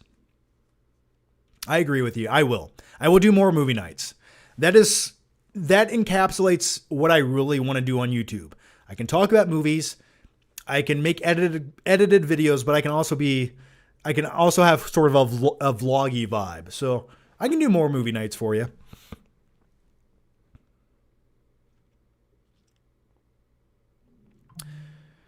Robert Giachanta says, oh God. Let's get to, we'll do this question, but we are about, Robert Giachanta says, for $1 million, would you give the pigeon lady an Australian kiss? It's like a French kiss, but down under.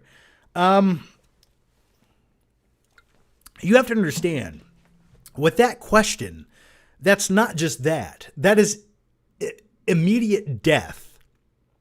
Because if the bacteria that comes from that orifice enters my body, I'll literally just disintegrate. I will turn into Jeff Goldblum from The Fly within minutes after that event. So no matter what, that money is worthless at the end of the day. So no, I would not. That is essentially a death wish that you wish upon yourself. No, thank you. So I hope that answered your question. All right, the next one comes from GF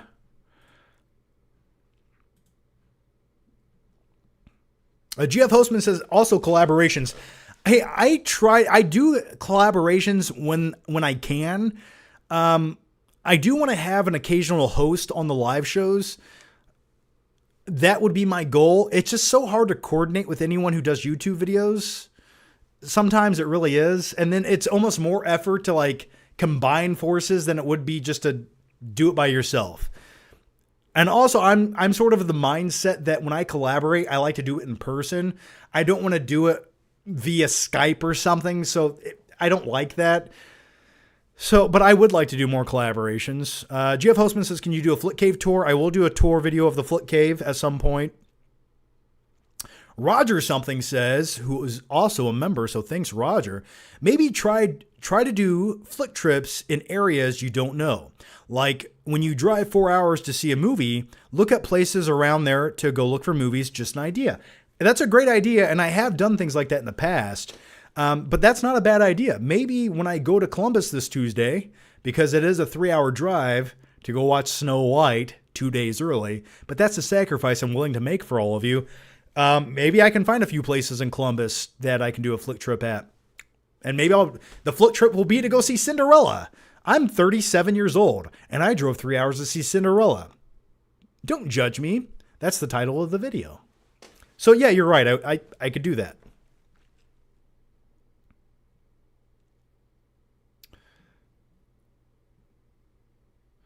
I want to see you roast movies. Hey, if it's a bad movie, it's going to be in the review. I will talk as much shit about it as I possibly can.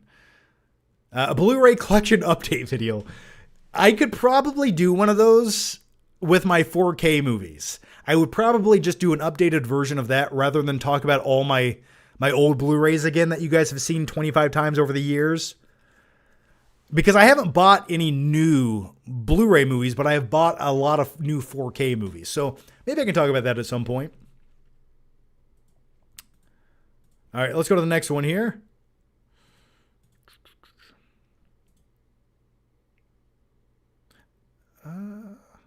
Okay, here it is.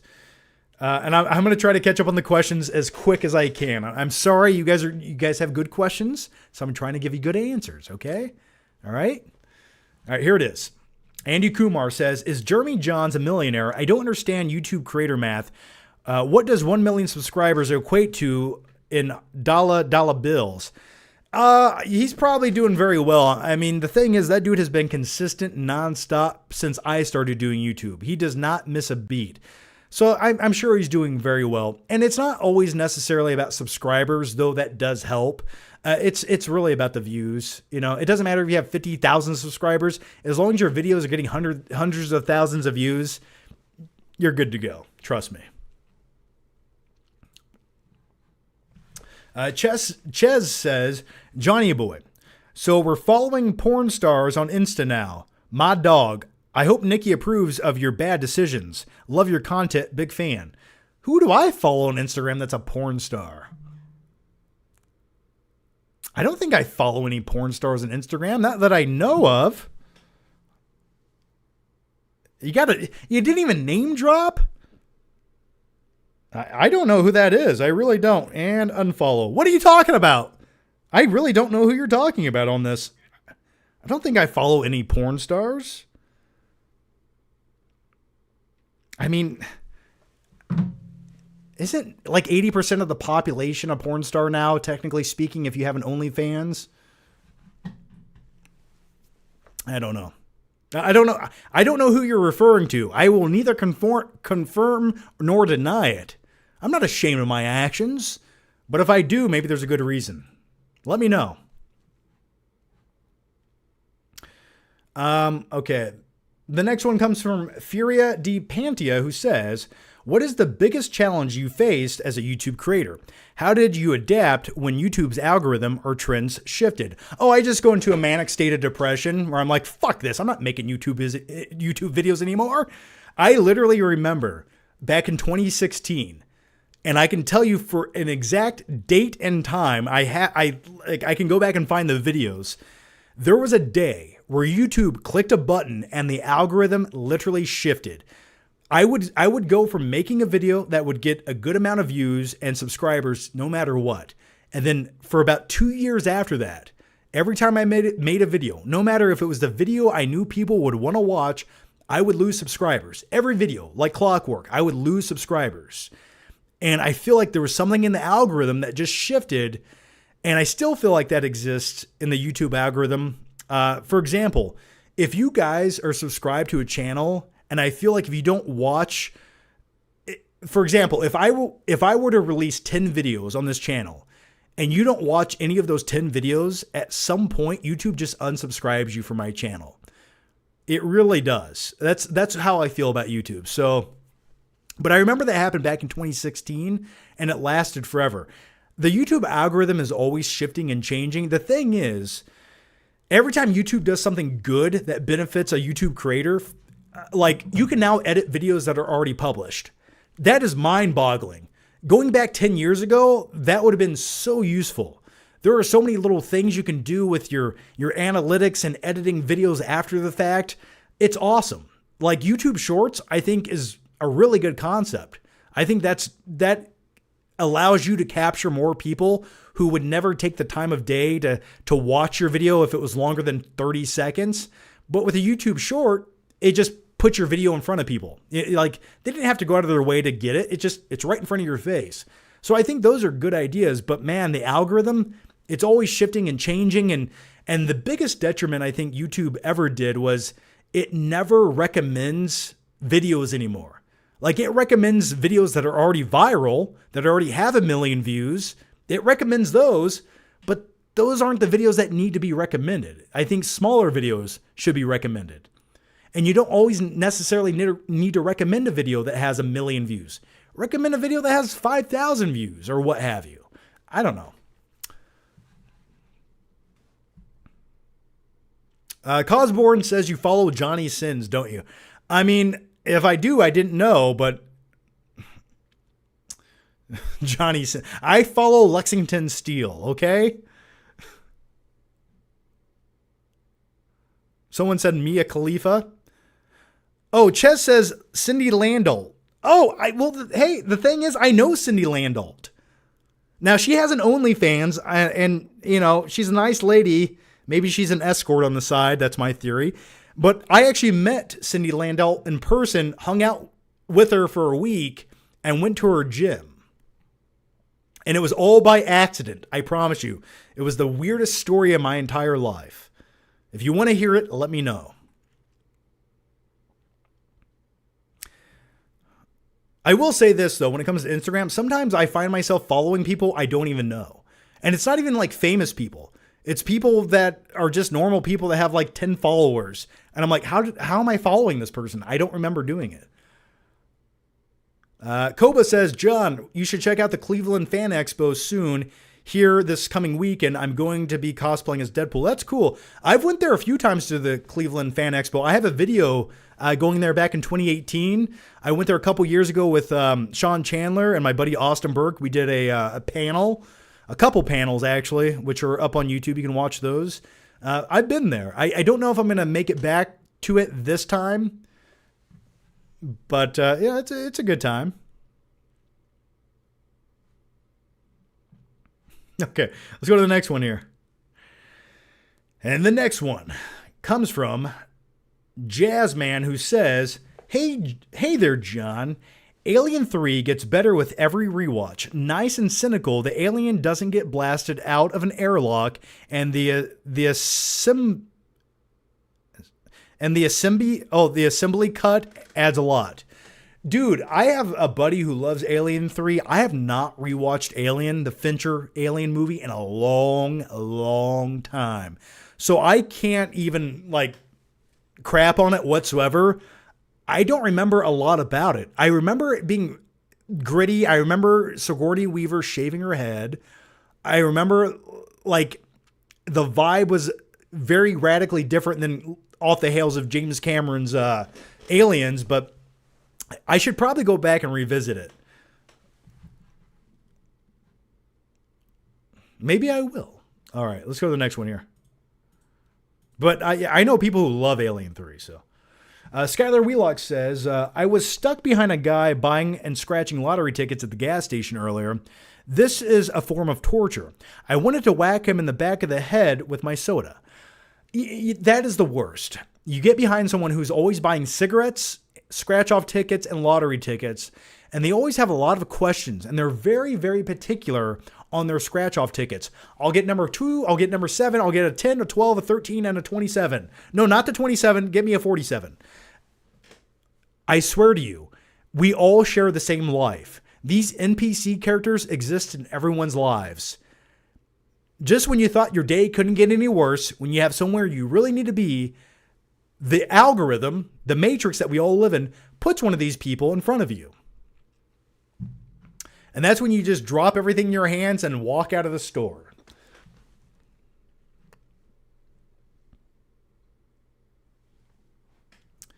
All right. The next one comes from... All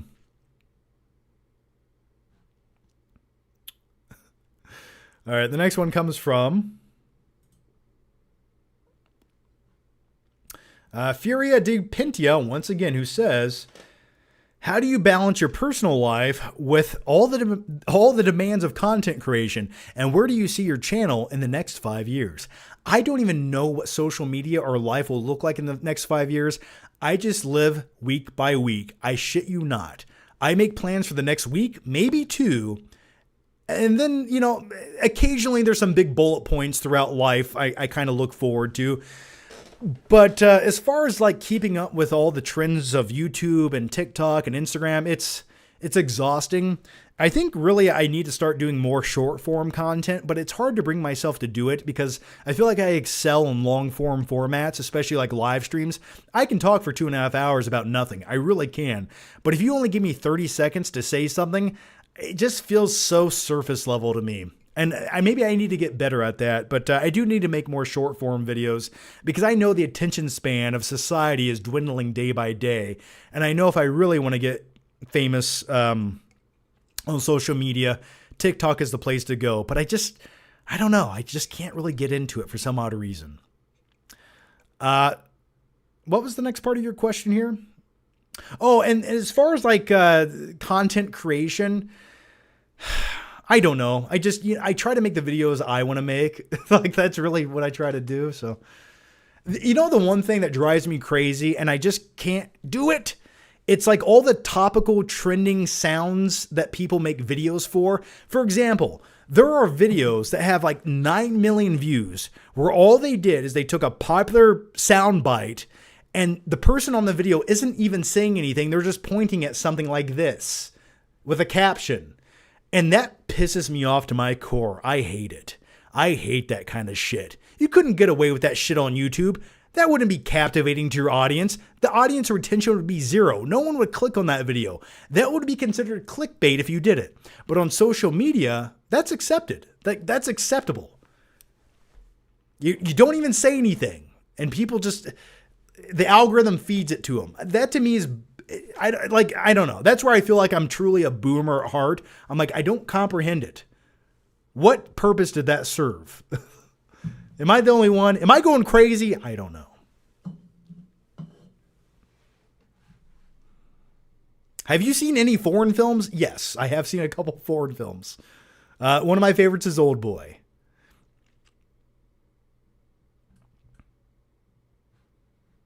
Oh, and Nova Sonic says the people who buy those lottery tickets only put $5 in gas.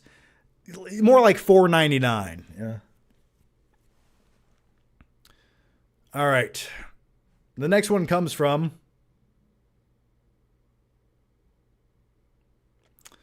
hang on.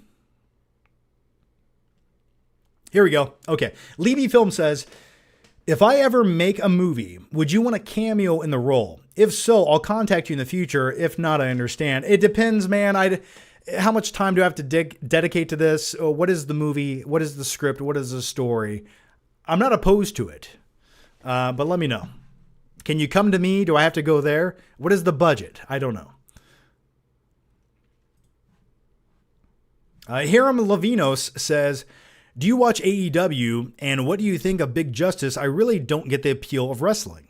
Oh, I love me some wrestling. I don't watch AEW. I'm more of a WWE guy. And as far as Big Justice goes, I give it 2 booms. Yeah, man. People watch that. That's why I don't understand social media anymore. So I don't know. What do I know? Those guys are millionaires now. We're Costco guys. Double chunk chocolate chip cookie.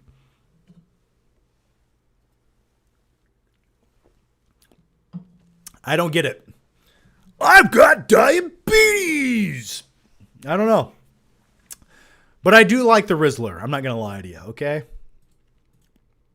All right. Daniel Glassman says, John, you still friends with Chris? I get that question every time. Acquaintances, like, that's it. You know, that's it, man. Very distant acquaintances at best. No worries if you don't want to answer. I know you guys used to make vids together. Thanks for coming back to YouTube. All the best. Well, thanks for having me back, man. And it's good to be back. No, I've already answered it a million times. We're just acquaintances, you know. If you want me to give you a psychological profile of who I think he is now as a person, I can give you that. But you have to ask the right questions to get the right answers. But now we're just acquaintances. That's the best way I can put it. It's neither here nor there, you know.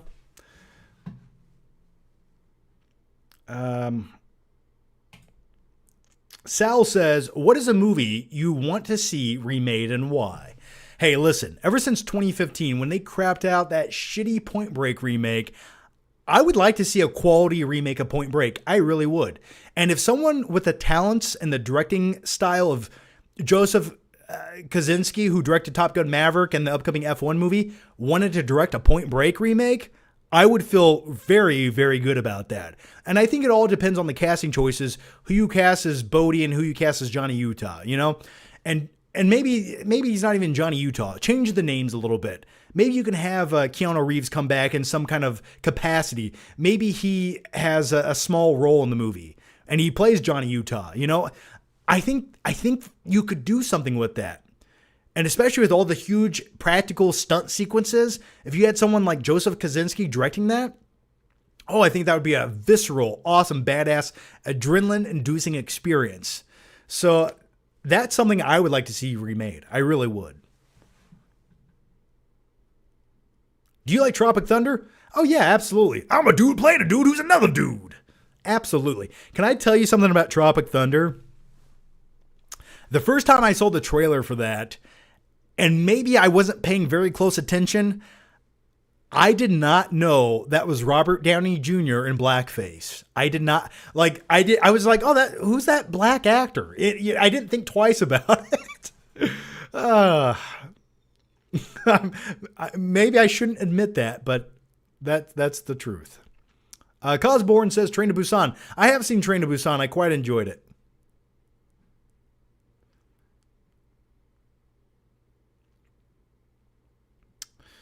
All right.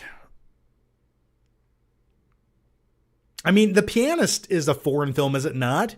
That was a European production. That's technically a foreign film. So I like The Pianist.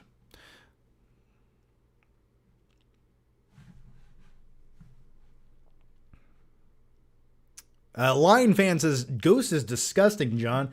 Not this Ghost. Actually, this is pretty good. This is the original flavor. I think it tastes okay.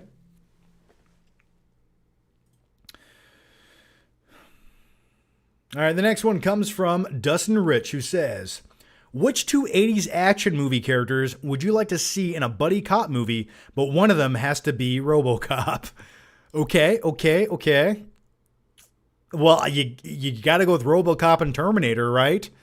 But though it's technically not an 80s movie, it's a very, very, very early 90s movie.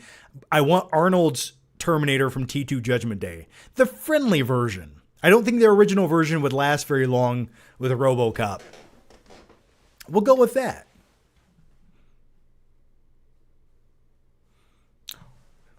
The moon looks lovely today. Why do you cry? All right. The next one comes from Jake Tammin, who says, Yo, John, you think Dark Knight Rises holds up well? I think it holds up well, though I think at times it's a masterpiece. I really do. But it definitely feels like there wasn't a lot of love that went into it. It feels very clunky. And it almost feels like they were rushing the production of it to some degree when it comes to Nolan films that are very well crafted. Just some of the scenes when you go back and rewatch them, especially the daylight scenes with when Batman returns to Gotham City and he fights Bane on the streets of Wall Street in the daylight, and then you have all the terrible extras in the background that just take you out of the scene when you just pay close enough attention to them. Like, they should have really had some Gaussian blur in the background of those extras. Like, just hide them in the background, like blur them out. And some of the fight scenes between Bane and Batman, I like the first one down in the sewers. But everything after that, it's just like, it feels so underwhelming to some degree. And the way it's shot just doesn't have this epic look to it as much as it should. It's like where you should have close-ups, you don't. Where you have wide shots that shouldn't be wide shots, you have them. And that's the best way I can describe my biggest nitpicks with The Dark Knight Rises. Yeah. Thoughts on Nosferatu? I liked it. It wasn't quite what I wanted it to be. Now, it is a straight up adaptation. If you've seen the original Nosferatu from the 1920 something, it's a faithful adaptation. It really is. I liked the design of Nosferatu himself. I liked his big nose and his mustache. I thought that was kind of cool. I liked when they went to his castle, but I wanted some more time there. And also, I was hoping they would stray away from a literal adaptation at times to maybe showcase some different elements of Nosferatu. Show me his backstory a little more. Show me his life inside this castle as this demonic being. Give me more of that. But the movie also does give you Johnny Depp's daughter having orgasms thinking about vampires. And hey, we've all been there, haven't we? I don't know. All right. But yeah, going back to The Dark Knight Rises, I still defend that movie. I have a lot of criticisms towards it. All right, the next one comes from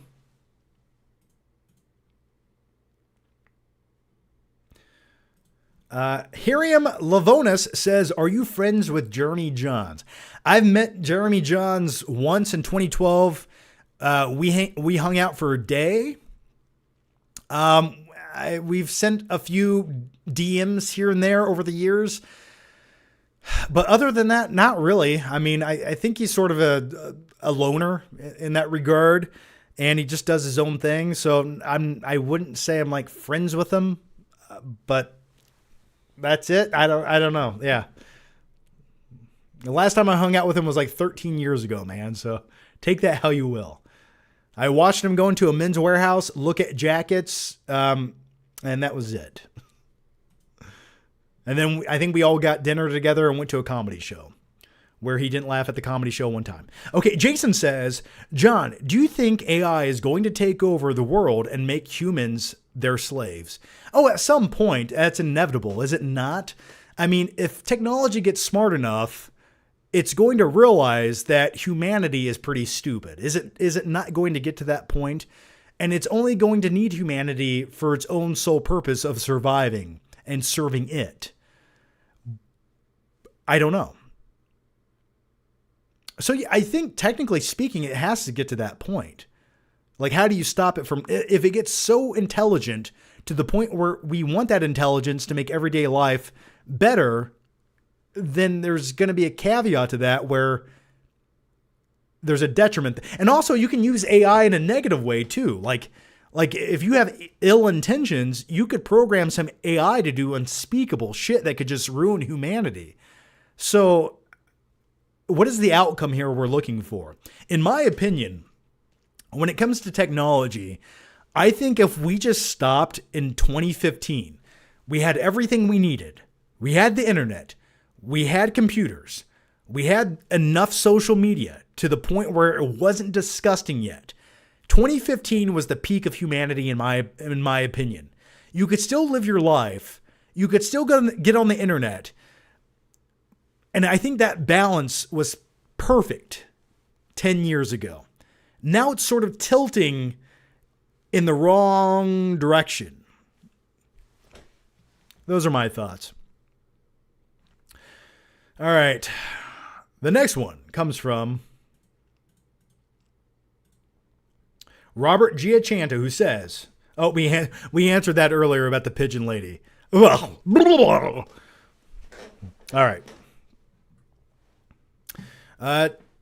Terry says, what is your Letterboxd account? I have a couple Letterboxd accounts. I've had to make different names every time because the flick pick is already taken. So I had to make like variations on that. And it got to a point where I can't even remember what I made my username because it was so convoluted because every username already exists on Letterboxd and I hate it. The other thing about Letterboxd, and I've said this once and I'll tell you again, I make an account. I spend 3 hours rating 5,000 movies. And then I close the app and I never open it again.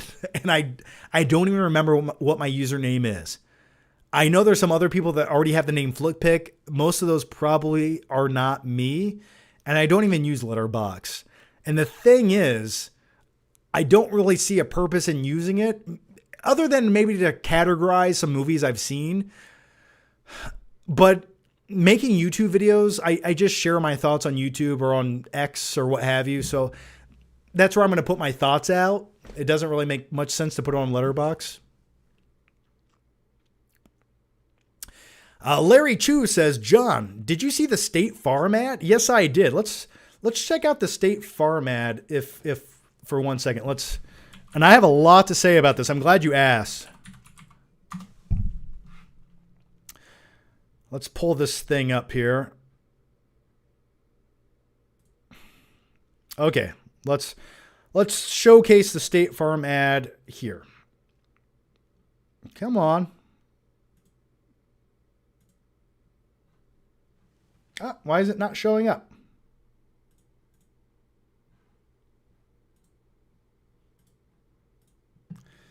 Come on, computer, you stupid. All right, hang on. We'll figure this out here. Oh, here we go. Okay.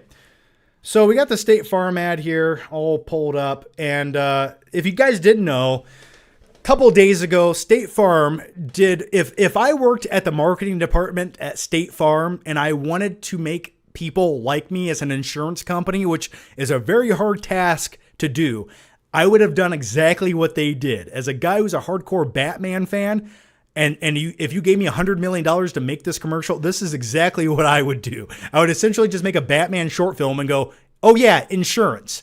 So here's the State Farm ad. It's basically like a little short film that exists in Gotham City with, rather than Batman, you have Jason Bateman and, doing his whole shtick here. And there's some cool visuals in there. The Riddler, I think, looks kind of stupid. But anyway, you got Two-Face looking like Two-Face, though he kind of looks like Two-Face from a Joel Schumacher movie. And that's how the lighting looks in this. And a lot of people are praising this. And I think the best character design in this really comes down to the Joker. Let's find the Joker. Where the hell's the Joker at? Come on. Let's just play this bad boy. Come on, Joker. So anyway, the one cool character design in this was the Joker. And I think that's a cool look. Why can I not find it? Here it is. Okay. Yeah, this is the thing everyone's talking about right here, the Joker. And that looks cool. That definitely looks like Jack Nicholson's Joker, but a little more comic book accurate. And that's great and everything. And people were like, this is what the Matt Reeves Batman movie should look like. And I'm just like, yeah, but at the same time, that just looks like really good cosplay to me. Like sometimes in a movie, you can't just have something that looks like really well done cosplay. You got to have a good story. You got to have acting that goes behind that backs those visuals. So I'm not saying that's not a cool commercial. It really is. And I think that's the smartest thing State Farm could do, because keep in mind, when Gotham is ashes, State Farm will cancel your policy. And everyone's watching that going, yeah, what a cool Batman commercial. This is made by State Farm. This is the shittiest, scammiest insurance company that has ever existed. And in my previous job, my previous real full-time job, I used to work at a company that worked side by side with a multitude of other insurance companies. And my best advice to you is do not use State Farm for your homeowner's insurance policy, because whatever happens, they will try to find a reason to deny your claim and screw you over. That's just from personal experience, just putting it out there. So when I see a commercial by State Farm, even though it's really cool and has Batman in it, I just know it's from a piece of shit company that wants to screw people over. And everyone's like, oh, Batman, look at the Joker. It's like there's dudes that do cosplay on the weekends that look better than that shit. So it's okay, I guess. Kind of a cool commercial. But could you not just do that exact same thing for any company and it would be just as awesome? Like that could be a McDonald's commercial. That could be a tampon commercial. That could be a commercial for toilet paper. As long as you put a high budgeted Batman parody in it, it's going to get talked about. And I completely agree with it, but I don't know. It's an insurance commercial at the end of the day. And that's all it's ever going to be to me. What'd you guys think about it? Cosborn says, Joker from the Batman was awful. Well, yeah, Barry Keoghan's Joker that looked like he had syphilis. Yeah, it was. I don't know if that was. First of all, I don't think that's the right casting choice. And that certainly was not the right look, okay? And there's a reason that they saved that for the very end of the movie and actually deleted it. So in all fairness, they made the right call. Social Native says, John, what's the best movie to watch on a rainy day? Something cozy. Something cozy. That really depends, though. For me, one of my favorite cozy movies, and there's a few, but for me, I've always, and this might be weird, but I always go with The Hateful Eight.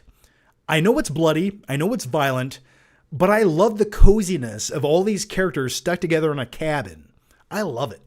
That's a great rainy day movie, but really it's anything that makes you feel, I don't know, makes you feel something. That's the rainy day movie vibe. That's my question for you guys watching right now. What is the perfect rainy day movie that you like to watch? And in fact, we did have some rain today, and we still have a little precipitation going on right now. So,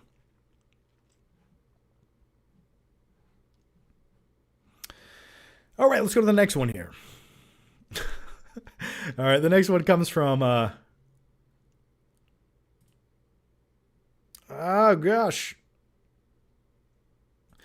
Jason says, what's your favorite Batman character villains, and have you ever watched the Batman animated series? Of course I've watched the Batman animated series.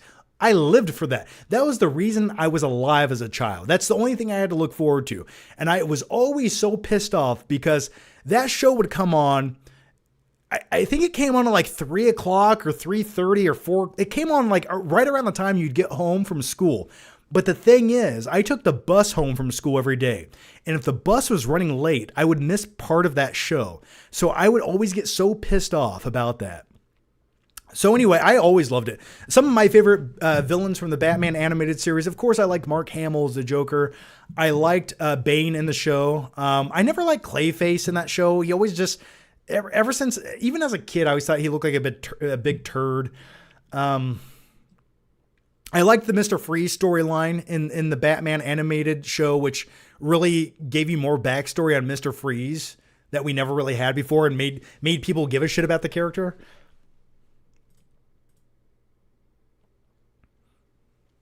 All right, the next one comes from Skylar Wheelock, who says, admit it. Teenage Mutant Ninja Turtles 1990 is the best comic book cartoon adaptation. It's certainly one of them. I'd be hard-pressed to pick a better one that didn't insult its audience once it was made. But yeah, TMNT 1990 was beautiful, and I think it's coming back to a theatrical release this August for its 35th anniversary, which is sort of crazy to think about. 35 years ago that movie came out, but yeah, it comes back to theaters this August, I think. All right, so a few people said their favorite cozy movies our favorite rainy day movies are Field of Dreams, Seven. Okay, well, definitely a very rainy movie.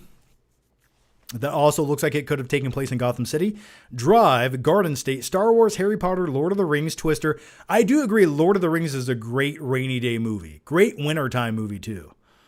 Adventures of Pluto Nash, Taxi Driver, because There's a little rain in that movie, especially at night. Well, rainy day movies don't necessarily have to have rain.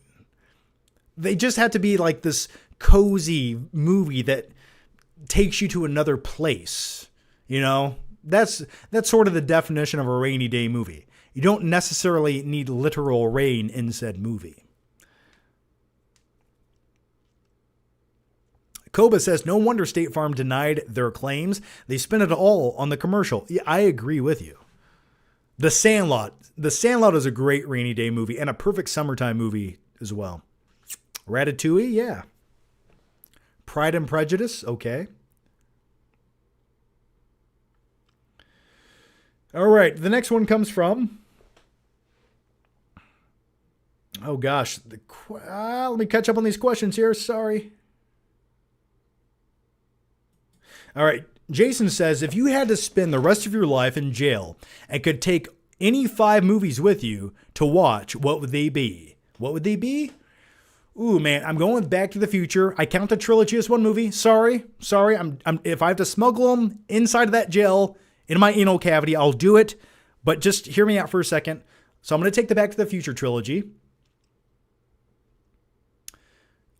I'm probably going to take T2 Judgment Day. I have to take Forrest Gump because that encapsulates a lot of different feelings and vibes. I want to say Home Alone, but it is one of my favorite movies. But around Christmas time, maybe it'll make me feel good about myself. So maybe Home Alone. Gosh, let me think of something else in there. I feel like if I watched Django Unchained too loud in prison, it would probably get me beat up. So maybe The Shawshank Redemption, but then again, I'm sort of living it in jail. I don't know. We'll go with those. We'll go with those movies there. All right. You know what? You know what movie I'm taking to jail with me? I'm taking Blood In, Blood Out. Oh, gosh. Ugh. All right. The next question comes from Jason, who says, favorite guilty pleasure kid shows, anything counts. Special mention to Barney Live in New York and Rugrats. Favorite guilty pleasure kid shows? So when I was 9, 10, 11, I had younger siblings who were 1, 2, and 3 years old. So I was inundated with watching Barney and all these shitty kid shows at a young age. And I learned to resent those shows. But don't get me wrong, I still have a special place for shows like Rugrats, Doug, anything on Nickelodeon I always thought was great, like Hey Arnold. What are some other kid shows? If you're thinking of shows like Barney, even as a kid, I was never into things like that. I just wasn't. Like Batman, the animated series that we talked about, that was kind of like the go-to stuff I would want to watch. I did go on a phase where I would watch... what was it? Street Sharks, I liked. Biker Mice from Mars kind of sucked, but I would watch it occasionally. So, yeah, those are a few. Yeah, Blue's Clues. Yeah, that was way after my childhood. You know, I was like a teenager. Oh, Power Rangers. You know the weird thing about Power Rangers? I would occasionally watch it just to try to fit in with everyone that went to school with me, but I was never that into it. Like Megazord, Power, Babazabazord. Like I was not a huge fan of it. I don't know. I'm trying to think of some other early 90s shows I'd watch. Like I would just watch wrestling. I was watching Raw is War in the late 90s. And in the mid 90s, I'm trying to think of like some other stuff I would watch. I'm a weirdo. And this is sort of like my backstory why I like movies and have a certain taste for cinema. Because ever since I could, and growing up, we always had this. We always had the movie channels. We always had like HBO. So like when kids were talking about Power Rangers, I was staying up late in my room at night watching movies on HBO that normally I would never seek out as a kid, but I was inundated with them. I was watching movies like Sleepers, or Boys in the Hood, or Pulp Fiction, or what have you on HBO. So that's the kind of stuff I was watching as a kid, or Silence of the Lambs. That's the kind of shit I was watching. So Is that what's wrong with me? Probably, yeah. Yeah, it is, but it developed my taste in cinema, so in a weird way, it kind of worked out. Gargoyles. I do remember Gargoyles. That was a thing for a while. And then Gargoyles came out with like this actual feature-length movie. It was an animated movie, and I remember watching that. But anyway, Looney Tunes were okay when I was super young. I would occasionally watch Looney Tunes. Or Ren and Stimpy. Ren and Stimpy was good shit back in the day. But also I liked shows like Are You Afraid of the Dark on Nickelodeon. Stuff like that. Or All That on Nickelodeon. Captain Planet. There has been a rumor floating around Hollywood for like the last 5 years that they want to make a Captain Planet movie and Glenn Powell should play Captain Planet. And it's definitely going to be like a satire comedy movie. But I think that is a brilliant idea. I would like to see it. All right, let's go to the next one here. The next one comes from Jason, who says, John, ever had Hershey's Blue Moon ice cream? No, but maybe I have. I don't know. It's the blue part of Superman ice cream, and it's my favorite. But it has to be Hershey's or it's not as good. Really? So it's the blue part of the Superman ice cream? Ooh, that was delicious. Do you remember the ice cream sticks that had like little gumballs in them for like the eyeballs? Like it looked like a Ninja Turtle head, but their eyes would be made out of gumballs. Oh God, if you gave me one of those right now, I would devour it. All right, let's go to the next one here. A Social Native says, John, can you do a flick trip to the grocery store? Yes, I could probably do a flick trip to the grocery store. I can buy 7 items that cost $390. I hate going to the grocery store. How does anyone have money to buy food anymore? I don't comprehend it. The last time I went to the grocery store, I literally stocked up on ramen noodles. I'm like, I'm going to save money and be responsible. Isn't that sad? That's the society we live in now. Oh, the SpongeBob ice cream? Absolutely. Or someone mentioned Ghostbusters, but I remember the High C Slimer High C. It was like this green ooze, and just drinking it tasted so good. Oh. All right, let's go to the next one.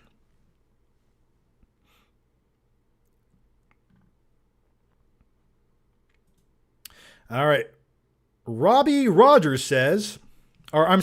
Peppers says, can you explain why movies today feel lackluster compared to movies in the 70s, 80s, and 90s? Because those movies felt like an original idea and not a parody of the same concept. And also, I feel like movies, and I know this is so, like it's been said a billion times. I know that, and I know I've said it a million times. But movies used to look better. They really, really did. You know, everything that Nolan's doing, we're almost, it's like, sorry, my phone keeps beeping. But the reason we like Nolan movies and as a society so much is because he's making like these practical stories. You're going to get this immersive experience that was well crafted by master craftsmen, where they actually put things on the screen and it's shot with film. Like there's this heartbeat to it. There's contrast to it. And we gravitate to it as people. And that's why Nolan movies are such an event. But the thing is, going back to the 90s, the 80s, every movie had a little bit of that in it. So it always felt special, and they just looked better. They had like the shadows, the contrast, the film grain. And the other thing is, maybe it's because every single idea that's great feels like it's already been done. So now everything just feels like a copy of a copy of a copy. And when you think about that like symbolism, it like when you make a copy of a copy, it eventually just starts getting faded and to the point where it's like, what am I even looking at on this piece of paper? What is this? And that's sort of what movies are becoming. Not all movies. We still get great movies. There's a lot of hidden gems and great movies that come out every once in a while. But I think if you look at it from that perspective, that's sort of what's happening. So I'm hoping one day that there is a true renaissance in cinema where people just completely deny digital filmmaking to some degree, and we go back to what made movies so great. And and I just think it also comes down to movie stars. Today we have stars, but really they're just people that you can plug and play in every different movie, and they sort of just feel generic, right? Back in the 80s and 90s and 70s and what have you, you had stars that had charisma. They had a screen presence. And when you watch them giving this performance that maybe on paper was okay, it's good, it's a great line of dialogue, but when you get the right actor who doesn't have to bow down to some corporation and just give this generic line delivery where it sounds like it was generated by ChatGPT or something, they're actually elevating the lines on the pages that they're reading. And I think that's what made movies so great.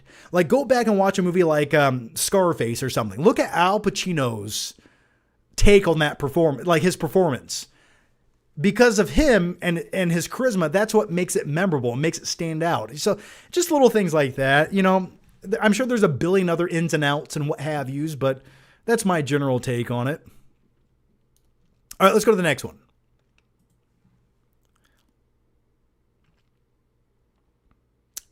And the thing is, it's like, I want to love movies that come out. I wish I could love every movie that comes out. And if it was great, I would praise it. But the truth is, if you have any awareness about film and you've seen a lot of movies, you can't help but think this idea has already been done 20 years ago, but way better. And I remember that. And the reason I remember that so much and compared to this new version is because that movie was memorable. It stood out. It stood the test of time. This new shit that they're just plopping out, the thing is, we get more movies now than we ever have, but the truth is, no one is talking about them a day after they're released. And I think that's a true testament to the movie industry. Fix that. I don't know. What do I know? I'm just some guy talking about movies in his office in his underwear. Cosborn says, movies nowadays are about making money over telling a story. But the truth is, are they about making money? Because when you have these $300 million movies that get crapped out onto Netflix, how is that making any money? Only in terms of making that a tax write-off at the end of the year when Netflix files their taxes, can they write off $320 million for that movie? Maybe that's how they're making money. But as far as like driving subscriptions to watch The Electric State are justifying why your prices keep going up and up and up and up every month, I don't think movies like Electric State justify any of that. So I go back to that. Are movies actually making money? Now, some movies do, like Top Gun Maverick, movies like that, big blockbusters that come out. And once again, and like movies like Top Gun Maverick, that's one movie that came out in recent years. I feel like that captured what made movies in the 80s and 90s so great. Like that visceral experience you get. Like watching movies like that in the theater justify being there. And rarely do we get that experience anymore. And I think that's the detriment to modern day movies.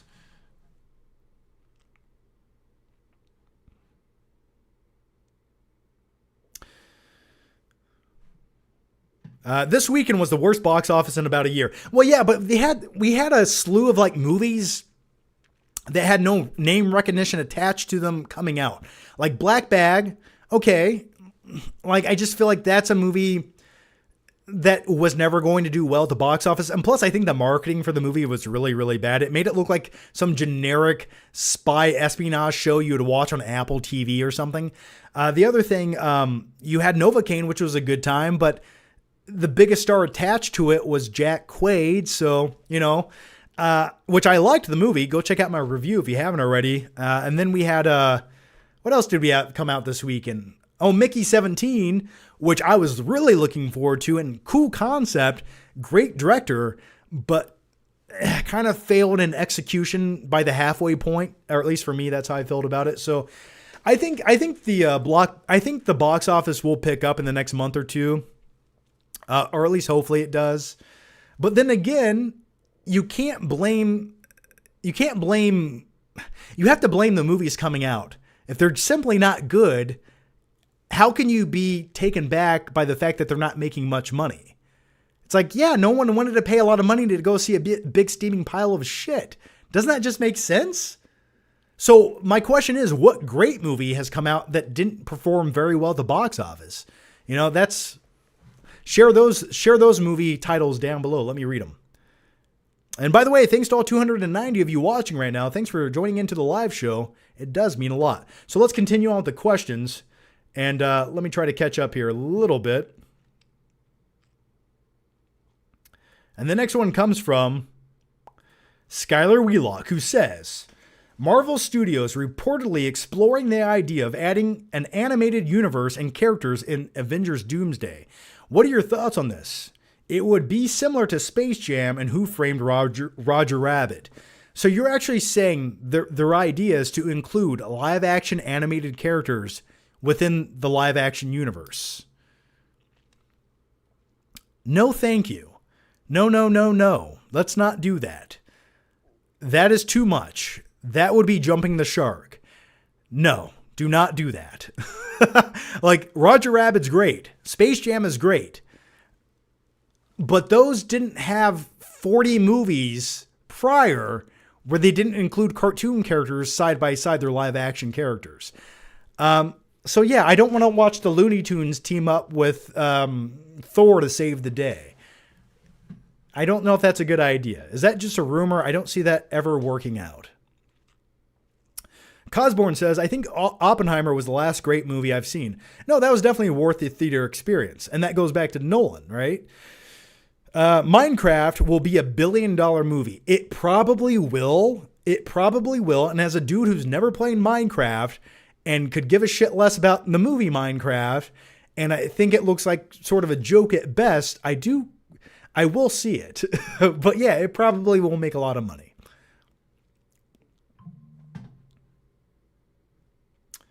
All right. Azim the Dream Reviews said I missed his question, but I don't see your question, Azim. Azim, I'm not seeing your question, man. Maybe I haven't gotten to it yet. Can you ask it again in the normal chat? I don't see it on here. I'm sorry, man. I'll look for it a little bit more, but just type it right down in the normal chat and I'll answer it. I promise you. Social Native says, John, thoughts on the movie Set It Off? Set It Off, is that movie from the 90s? Yeah, this has Queen Latifah in it.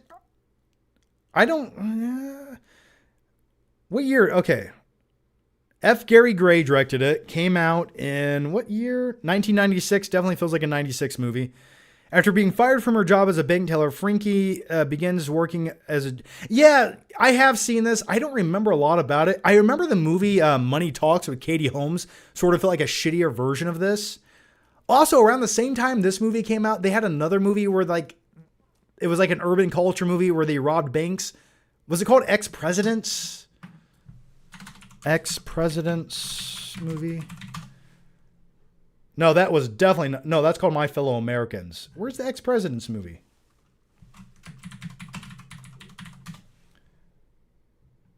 Not the Ex-Presidents. I don't know. It's called, I don't remember what it's called. Anyway, they robbed an armored truck at one point. And it went really wrong. But I think I have seen Set It Off like back in the 90s on HBO probably at some point. Robert Giachanta says, just looked up Cindy girl. John, just looked up that Cindy girl you follow. Be right back. Have to go to the bathroom. Oh, you sick, perverted piece of garbage, you. But hey, I respect it, man. All right. David Hiltbrandt says, I'm still very much in on Stranger Things. Are you excited for season 5? What's been your favorite so far? Oh, I love me some Stranger Things. I'm definitely not on the hype train of crapping on Stranger Things. I'm looking forward to it. I thought Stranger Things season 4 was awesome. Every episode of that felt like a cinematic experience. I quite enjoyed it. And I like that they changed up the tone. Now, don't get me wrong. I still love the simplicity of the first season of Stranger Things. I do. And I think even going back and revisiting Stranger Things season 2, I appreciate it more now. And that's the weakest season that arguably and critically most people would say is the weakest season, but I still enjoy it. But no, I love me some Stranger Things. I love the nostalgia. I love the majority of the characters. And season 4 was awesome. I love that Nightmare on Elm Street Dream Warriors vibe. Oh God. I love the sequence when they were in Vecna's house and she had the shotgun and she was just blasting away at Vecna and the music was swelling up. Oh, and they were playing Journey. Oh, that was good stuff. So when it comes to season 5, that is probably my most anticipated thing coming out this year. I think it's coming out in fall. I think that's the rumor right now. It comes out fall, and then the second part will come out around Christmas time, if I'm correct. But definitely looking forward to Stranger Things. Like, I'm going to savor every episode of that. And some of the kids might be looking a little too old. Yeah, but, you know, I mean, like, what can you do? You know, crafting a show like that with that level of production quality, it takes time, okay? So, yeah, it's called Dead Presidents. Yes, not Ex-Presidents. I knew it was something like that. Azim the Dream says, thoughts on Cobra Kai Season 6, Part 3 finale of the show. Yeah, I don't know which part was what. They separated that into like 14 parts. I'll keep it real with you. When it came to Cobra Kai, the last season, I watched the first episode and I thought to myself, do I really want to go through all this shit to get to the finale, which I already know exactly how it's going to end. So what I did is I watched the last 2 episodes of Cobra Kai and that was it. Everything in between that, I really don't feel like I needed to watch, and I didn't miss a thing along the way. They wrapped it all up in the last 2 episodes. And I thought it was fine and fulfilling. Am I sort of looking forward to Karate Kid Legends coming out? Yeah, kind of, sort of. But yeah, I'm glad the series had its time. We got it, and it's over. Because it was jumping in the shark every other episode. And then you just had John Kreese being John Kreese every episode until, you know, he wasn't John Kreese anymore. Yeah, what about Vietnam? You know, it's just like, okay, I get it. It definitely got boring. It just got repetitive. It's like, can you guys just have a simple conversation to resolve this conflict so we can get to the next thing? All right, the next one comes from Jake Tamman, who says, Yo, John, you ever get into Legos? I collect them. Just got an Avengers Tower set with 13 minifigures. That's pretty cool, man. I've always thought Legos were kind of cool. I used to watch the Lego Masters show until it got to the point where it was just unwatchable with Will Arnett. Our contestants tonight are Lego Masters. But I always thought some of the Lego sets were really cool. But here's the thing about me. I've never had the patience to actually follow all the instructions to make the actual Lego sets. I always think they're really cool. If someone would build it for me, I would definitely play with them, especially as a kid. But whenever I had Legos as a kid, I would just design my own shit. I could never follow the instructions to make what they wanted me to make. I just couldn't do it. It felt too tedious. I'm too rebellious. I couldn't do it. I would just look at the box and go, oh, that was really cool, but I'm not going to make that. The next one comes from Social Native. Did you have a gym teacher like in Nightmare on Elm Street 2? You mean a gym teacher who visits questionable bars late at night and wears leather tassels and then tries to find me in the shower? I can't say I have. But I will tell you this. In gym class in high school, there were things that happened in that shower that you could never, ever do nowadays.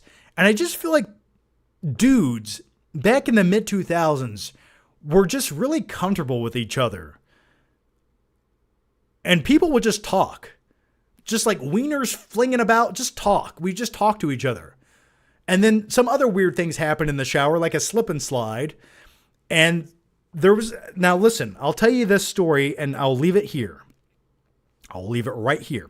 So in my high school gym class during shower time, and calm down, okay? If you clogged the drains, you could fill up the shower room with like 5 inches of water. And there'd be like 40 dudes in the shower. And then what we would do is we would clog the drains and we'd say, it's slip and slide time. And then you'd have all the freshman kids that just wanted to fit in. They just wanted to fit in. And they would do this slip and slide across the shower floor naked. But little did they know everyone else was peeing in this water. So anyway, that's did that relate to your question? I don't know. It was a different time back in 2005. Let's go to the next question. Hiriam Lavonius says, what do you think happened to that kid from the film Beethoven's third last name is Pilcher? What is this question? Happened to the kid from the film Beethoven's third last name is Pilcher. Pilcher? I don't know what that is.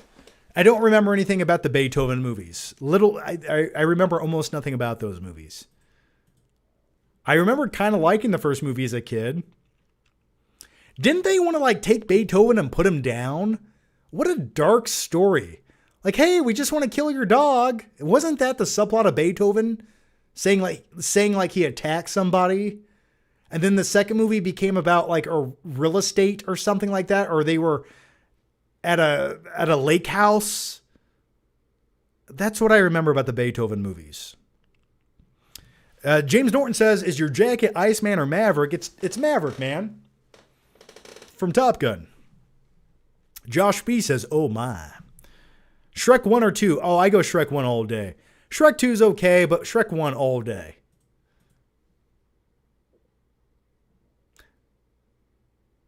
Not my jelly bean buttons. All right, the next one comes from Social Native. Can you believe what we have? Self-driving cars. Yeah, it's kind of weird. Like the future is finally happening, but at the same time, I don't want it to. I just woke up says, what's your go-to DoorDash order? I have not ordered DoorDash in probably 4 or 5 years. First and foremost, it costs way too much. Here's your $7 hamburger meal from McDonald's that somehow costs $37 and it's cold, it's soggy. The drink that you ordered, all the ice melted, so it just tastes like the cardboard cup that it came in. And the dude that pulled up got out of this like rust bucket of a car that literally like is like he opens the door and like a smoke cloud rolls out of it. Keep in mind, that's where my food was just sitting at. And it's like, it's so off-putting to me to order DoorDash. I just don't do it. I'd rather get off my lazy ass and go get it at the drive-thru because at least then I can kind of see where it's coming from. That's just who I am as a person. At one point, I would order DoorDash probably once or twice a week. But yeah, not anymore. I do not do it. Clark Ingleton says, John, I'm sorry, but the only way I could subscribe Tantally is if they have a life-size doll of you, sir. Well, I'll tell you what, if you order on Tantally and use promo code FlickPick to save 12% off at checkout, that link is down below underneath my Novocaine review and my Mickey 17 review. Just go check out the ads or the site. I'll leave it there. But if you do want to buy one of those, we'll call them action figures, you can always print my head out and tape it to the top of it. I won't be offended. A little bit creepy, but then again, 12% off. Use promo code FlickPick. The next one comes from Social Native who says, John, can you do a flick trip to the... Oh, we answered that earlier. Yeah, you wanted me to do a flick trip to the grocery store. And I probably could do that. I just don't know how entertaining it would be. Plus, I've done one of those before. All I buy is frozen pizza and iced coffee. It's the only thing I buy at the grocery store. And donuts. Azim the Dream says, hey, Johnny. I think SpongeBob was the heart and soul of Nickelodeon. Also, if you could put Batman in any other genre, such as a horror or sci-fi fantasy, what would it be? Do you think Batsy could fit in to the above? I never said thank you, and you'll never have to. Would I put Batman into a horror film or a sci-fi? I think Batman would work in a horror film. I really do. Batman being the antagonist in a horror film, I think would work very well. I mean, hell, you could make Scarecrow the antagonist, and you could do crazy things in a Batman-centric horror film. Absolutely. I think that would work very, very well. SpongeBob was great, but you have to keep in mind, SpongeBob sort of came at the point where my childhood was turning into my like teenage years. So for me, like SpongeBob of the 90s was like Ren and Stimpy or something. You know, I don't know. Skylar Wheelock says, Margaret Qualley is rumored to play Rogue in the MCU. What are your thoughts on this? I completely agree with that casting decision. If they want a younger X-Men lineup, I think Margaret Qualley would make a great Rogue. Way better than that shit we got with What's-Her-Face in like the first X-Men movie in Days of Future Past. I forget her name. Not a very good Rogue. But anyway, I think Margaret Qualley would be damn good as Rogue. I could see that. James Norton says, hey, John, who do you think Sadie Zink is playing in the Tom Holland Spider-Man 4? When I first just heard that rumor, my immediate thought, just based on her red hair and the way she looks, my initial thought was that is going to be a new MJ or an official Mary Jane Watson. I know Zendaya's technically MJ, but I thought they were going to have a multiverse, different version of MJ exist in this. And to me, that is what they should do. That's who I would like to see. And I think as far as Zadie Sink playing MJ, she looks right for the role. I could see her interacting with Tom Holland. So I like it, but I'm not quite sure how they're going to justify that or explain it. So, but I'm curious to see it. And I would be okay if she's actually MJ. At least it looks accurate, you know, to the character. I think she's going to play the Vulture. I don't know. Night King 01 says, didn't you say once you would be in the Sisters gang if you were in Shawshank? Please confirm this statement is true. Hey, I would rather be in the Sisters gang than running away from the Sisters gang. Fair enough? Okay. They say if you... What does he say? What does Andy Dufresne say? It's been known that severe brain trauma causes a victim's jaw to clamp down, and it takes pliers to get him off, or something. I don't know. Anyway, let's go to the next question. I Like Turtles says, thoughts on Sadness, one of the craziest movies I've ever seen in my life. Thoughts on The Sadness? Have I seen The Sadness? I lived it. The Sadness, a 2021 horror film, as Taiwan succumbs a viral pandemic, it transforms peaceful citizens in sadistic, bloodthirsty maniacs. I haven't seen this. Okay. Cool little foreign film. All right. Well, it's got an 89% on Rotten Tomatoes, 6.5 on IMDb. Came out 2021. Oh, looks kind of cool. Maybe I'll check it out. The Sadness. Oh shit! I just picked. Okay, let me show you guys these pictures I'm looking at here. Yeah.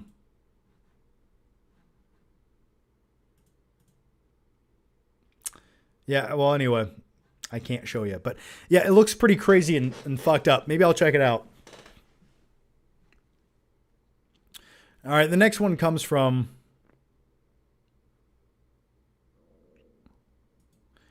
Yorsor, who says, best villain, for me, it's Javier Bardem in No Country for Old Men.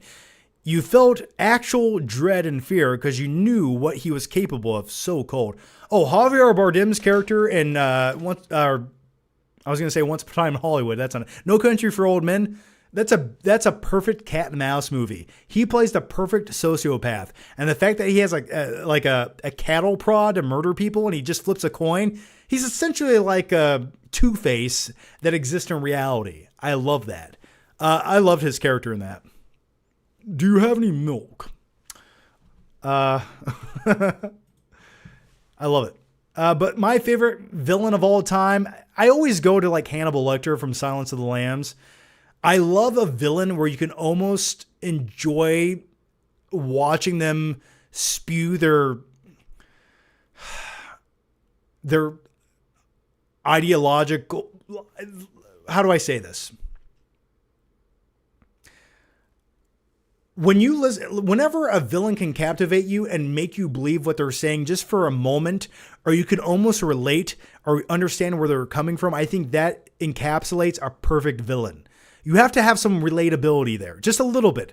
Maybe it's deep down inside underneath all that sociopathic tendency, but like someone like Hannibal Lecter, perfect.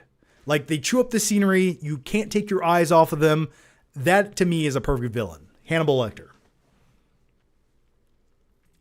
But I won't disagree with Javier Bardem in that movie. James Norton says, "Hey John, did you pitch your idea to Netflix about Zombies Ate My Neighbors yet?" Not yet. Not yet. Not yet. I don't think Netflix likes me. I crap on all their movies. They won't send me screeners. I don't think they like me. But I would like to see a Zombies Ate My movie made for Netflix. Even if we could make it for like a $200 million budget, I think it would still be cheaper than The Electric State, but I feel like it would have more critical success. I really do. All right, Azim the Dream says, if you could put Batman in a different genre other than a thriller, didn't we answer this already? But anyway, if you could put Batman in a different genre other than a crime thriller, what would it be? Sci-fi, fantasy, even Dark Knight Rises felt like a post-apocalyptic epic war movie. Also, we answered this already. I'm sorry. Did you asked that twice. So yeah, Azim, I did say I'd like it in a horror film by far.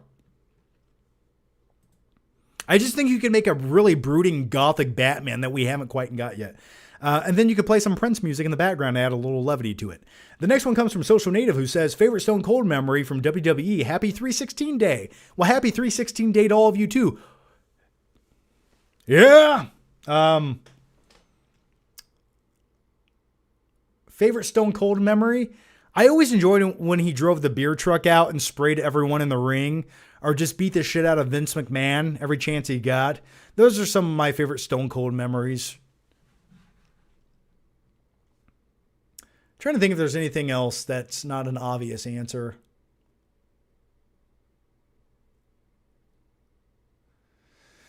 I don't know, man. I loved whenever his glass broke and he just walked down to the ring. I like his match at WrestleMania 17 with The Rock.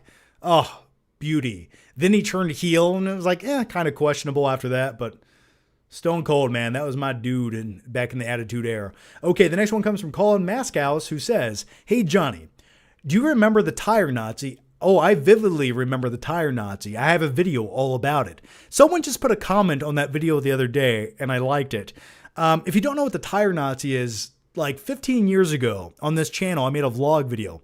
You can watch it. Just type in the tire Nazi. And I went to buy I went to buy tires from this little shack of a place where everyone referred to the owner of the store as the tire Nazi because this dude would just get pissed off at you for no reason. It's like, hi, I'd like to buy some tires. What the hell do you want? That's the kind of guy this was. So anyway, that's the tire Nazi story. But I do remember it. GF Hostman says, favorite Batmobile of all time? I love the Tumbler. For me, I would like a functional Batmobile if I had to drive one. But I think the original Batmobile from 1989, the Keaton Batmobile, was pretty cool. Very iconic. Limitless with Bradley Cooper. I think that's a fine little movie. I think it's a cool concept. And by the way, if you guys are YouTube members, feel free to chime in right now. I'm trying to read all of your questions. If you guys have normal questions or whatever questions, get them in I'm looking at the chat right now. So I'm ready and willing and waiting. John B says, so tired of Tom Holland. I like me some Tom Holland. I'm kind of looking forward to I'm not just kind of. The Odyssey with Nolan's new movie with Tom Holland in it and Matt Damon. I'm looking forward to that. Blu-ray Addict says The Condemned with Stone Cold is an underrated action film. I thought it was okay. I was never a big fan of it. I like WWE. I just don't like their movies. Cosborn says the Attitude Era spoiled us. It definitely did, but I will say the phase that it's kind of weird. The weird thing about wrestling, the Attitude Era was exactly what it should have been in the late 90s, early 2000s, and the Ruthless Aggression Era was pretty good too. But then I phased out of wrestling for a very long time. And the beauty of it all is we're now in a new phase where it feels like it's a little more adult oriented. It feels more sports like, and it's like the perfect vibe for the age I am now. So it's like when I needed wrestling the most as a kid, it was exactly what I needed it to be. And now when I need it as an adult for pure escapism, it's exactly what I want it to be as well. You know, and so I think they found a good vibe where WWE is now. So I don't really have a lot of complaints. It's so much better than it was even 5 years ago. It was unwatchable. And there's a reason I was not a wrestling fan in high school. It wasn't because I was like driving and trying to pick up chicks. No. It just sucked. Like whenever the Great Khali is the headliner of your show, no thank you. John, what's your favorite WrestleMania? I like WrestleMania 40 quite a bit, but I think ultimately like WrestleMania 17 is probably one of the best of all times. Social Native says, John, are you still a man after liking Wicked? Hey, listen, my wife likes Wicked. I think Wicked as a musical is easy to watch. Now, I could make some complaints about it, absolutely. But I will say this. I am going to the live touring production of Wicked this summer down in Indianapolis. So I'm kind of looking forward to it. Listen, I'm at a point in my life where if I can just take some edibles and watch a musical that's competently made, that's a good time to me. All right. So am I a man after liking it? No, I am not. To answer your question. Eric Thorpe says, no tires for you. Yeah. Like the soup Nazi from Seinfeld. You got it. Jeff Hostman says, John, everyone in Varsity Blues is laid back with no law. Oh, dude, if I could live in any reality of any movie, it would probably be Varsity Blues. First and foremost, I suck balls at football. But most importantly, that town that they lived in just looked like a fun time. Everyone was cool with each other. They would just go party. The cops didn't matter. You could do whatever you wanted to. If I want to ride in the back of a big jacked up pickup truck with a guy named Billy Bob, I can do that. You know, so, and by the way, one of the most underrated movies of all time, and if you've never seen it, my recommendation to you is watch Varsity Blues. It's a good time.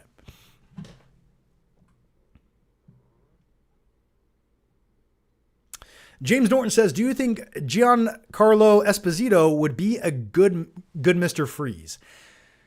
If you asked me that like 5 years ago, I'd probably say, yeah, he would be a good Mr. Freeze.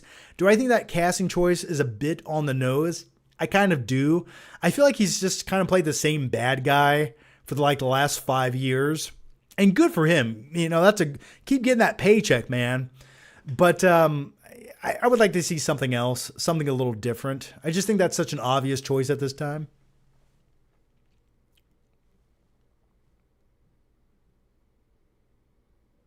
Have Arnold come back to redeem himself as Mr. Freeze. Imagine if Arnold did his best acting performance as a grounded, gritty Mr. Freeze.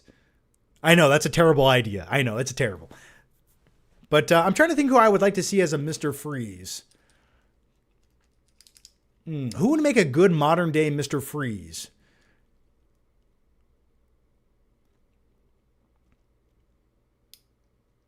I'm trying to think of some, maybe he already played Magneto, but like Michael Fassbender, something like that caliber of actor is who we need for a Mr. Freeze.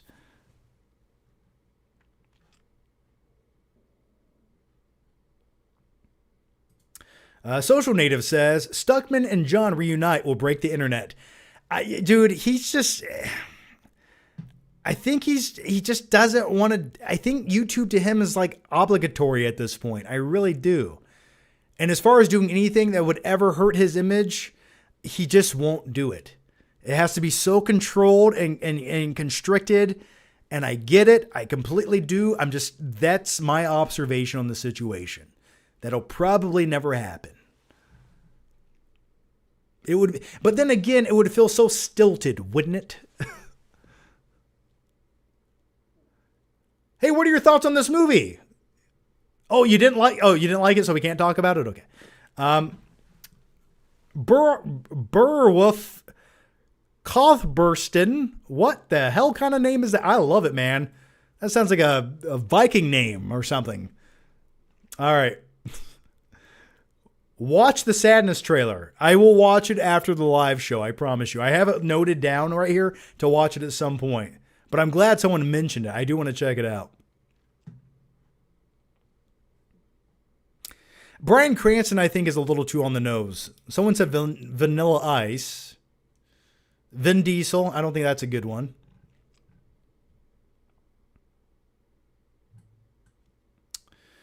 Nick Snyder says, and thanks for being a member, Nick Snyder. Hey, John, I'm going to Cleveland for a bachelor party this weekend. Any places we should check out?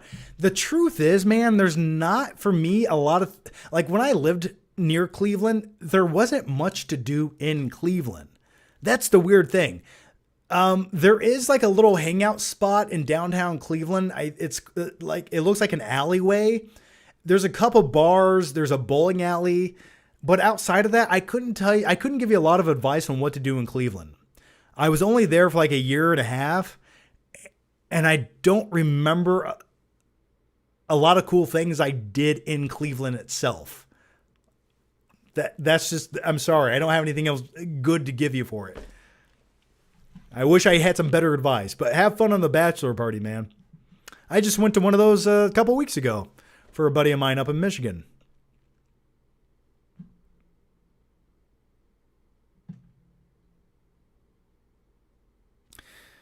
Double Chief says, damn, I don't think I've ever seen the super chat stop like this when John's streaming.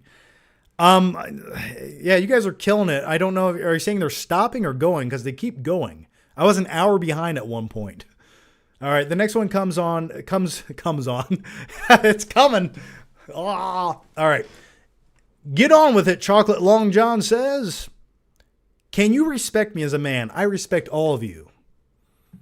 As whatever you want to identify as. GF Hostman says, name a movie that you hate you can never watch ever again. Well, I am going to see Snow White this Tuesday, so maybe that'll be that movie, and maybe I can give you that as an answer the next time you ask it. As far as a movie that I hate, that I can never, ever watch again, something like, and I'm being a bit hyperbolic when I say this, but if you want recency bias, Electric State, I would never watch that movie again. Never.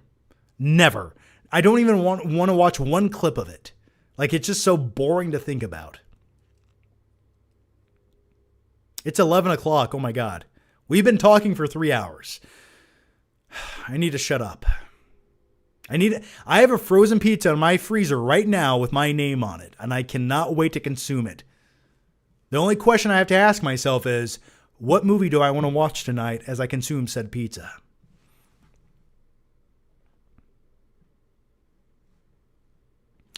Someone said make Elliot Page as Mr. Freeze. All right, the next one comes from Adrian, who says, I will definitely wait for your review. Make John Cena Mr. Freeze, for sure, man. And by the way, we have 311 people watching right now, and I thank you for that. I have a question for you guys, and please let me know in the chat right now. I need everyone to answer this. If you're watching right now, answer this. If I did a live show during a weekday at, say, around, 2 o'clock, would you watch that? And could you watch that? Because I see a lot of people going live during weekday afternoons, and I ask myself, how the hell is anyone watching this right now? Aren't people at work or doing things or at school? How are people watching these live streams during the weekday afternoons? So if you guys would like to see an earlier live show during the weekday, let me know. Or my second part of that question is, what is the most convenient time or best time you want me to go live? because I'm always looking for that. And sometimes my YouTube analytics don't make any sense because YouTube tells me you guys are most active from at 3 o'clock in the afternoon at around 6 o'clock at night. And I I don't know. I feel like I kind of disagree with that.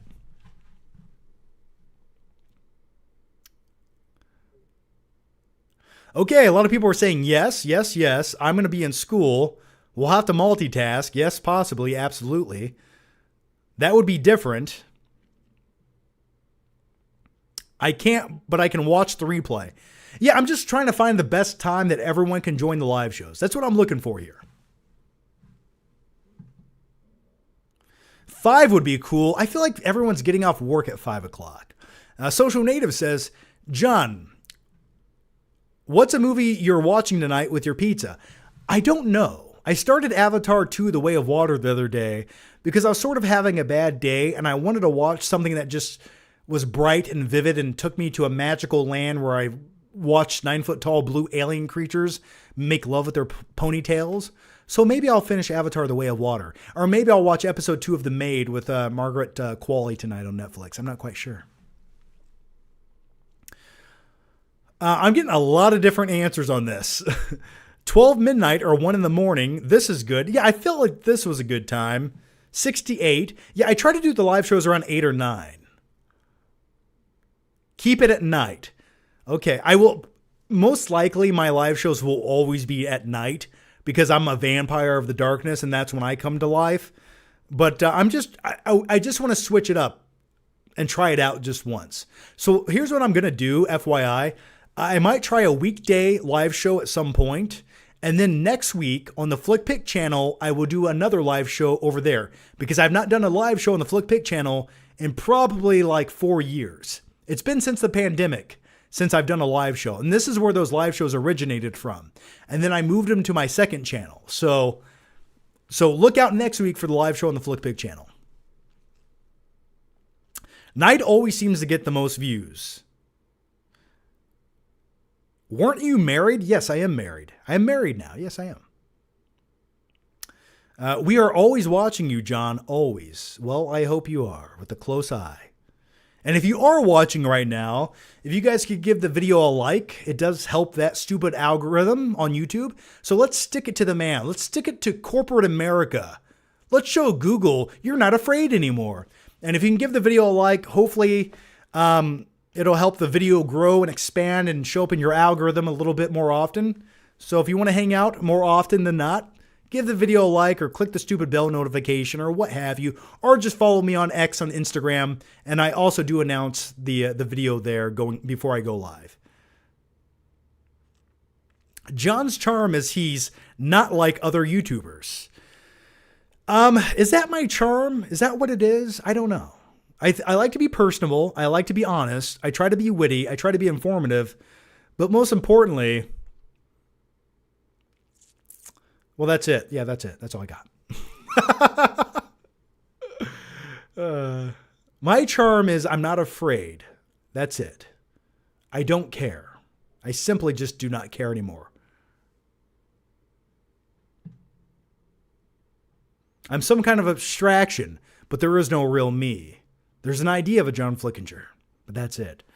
Landon Lee says you should do your live shows at 10 a.m. on a weekday while everyone's sleeping. Yes, maybe I can do that.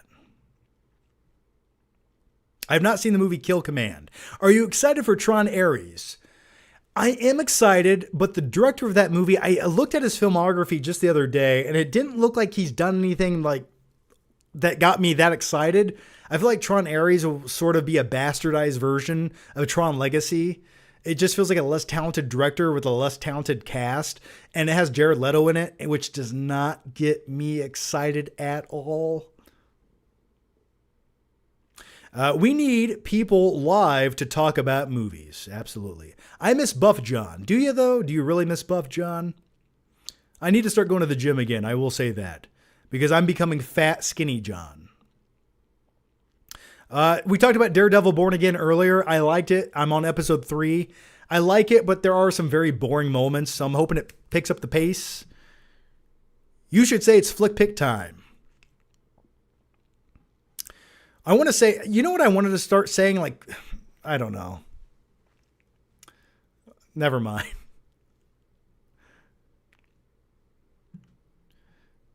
Don't just look at it, flick it. You know, that I thought about making that a t-shirt once. Hey, John, I've been a fan since 2014. Well, thanks, man. 2014 is what I like to say is one of my happiest years ever on YouTube. The possibilities felt endless. I was still in my 20s. What a magical time to be alive on YouTube. And I thank you for that, man. Doesn't 2014 feel like a lifetime ago?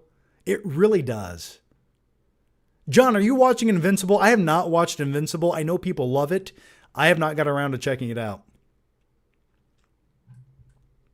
Oh, real quick, I do want to mention to you guys, and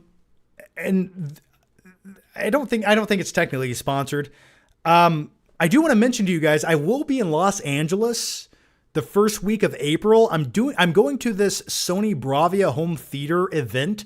I'm not even quite sure what it is just yet, but you guys can actually enter into this event. So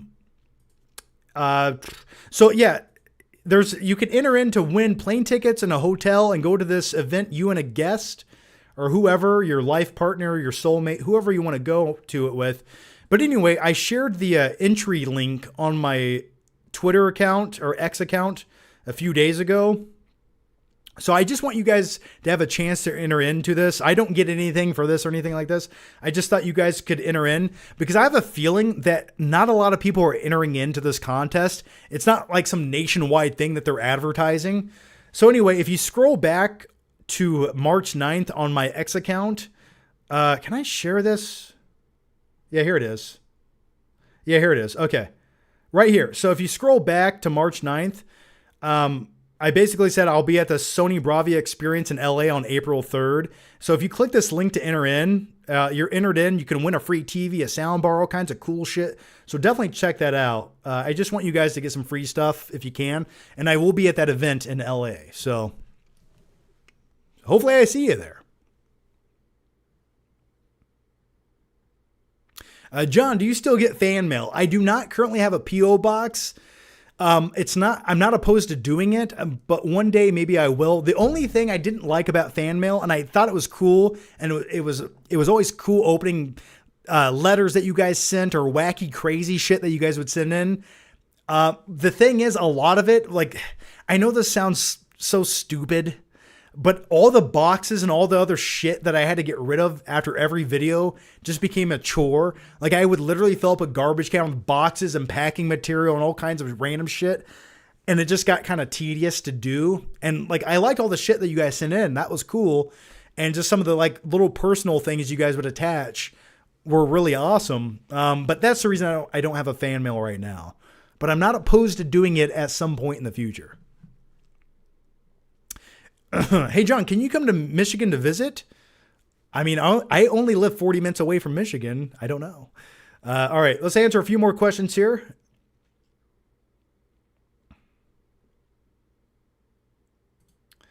And James Norton says, do you think Spider-Man will be in Daredevil Born Again? Probably not, but I think Daredevil might have a place in some of the Avengers movies to some degree, somehow, some way. Or maybe he does have a cameo in the background, but I don't see them putting Tom Holland in that series. But that would be a good way to end it, but I highly doubt it. All right. Andy Sanchez says, John, I have been a fan since 2014. I was 21 in 2014. Well, man, thank you so much.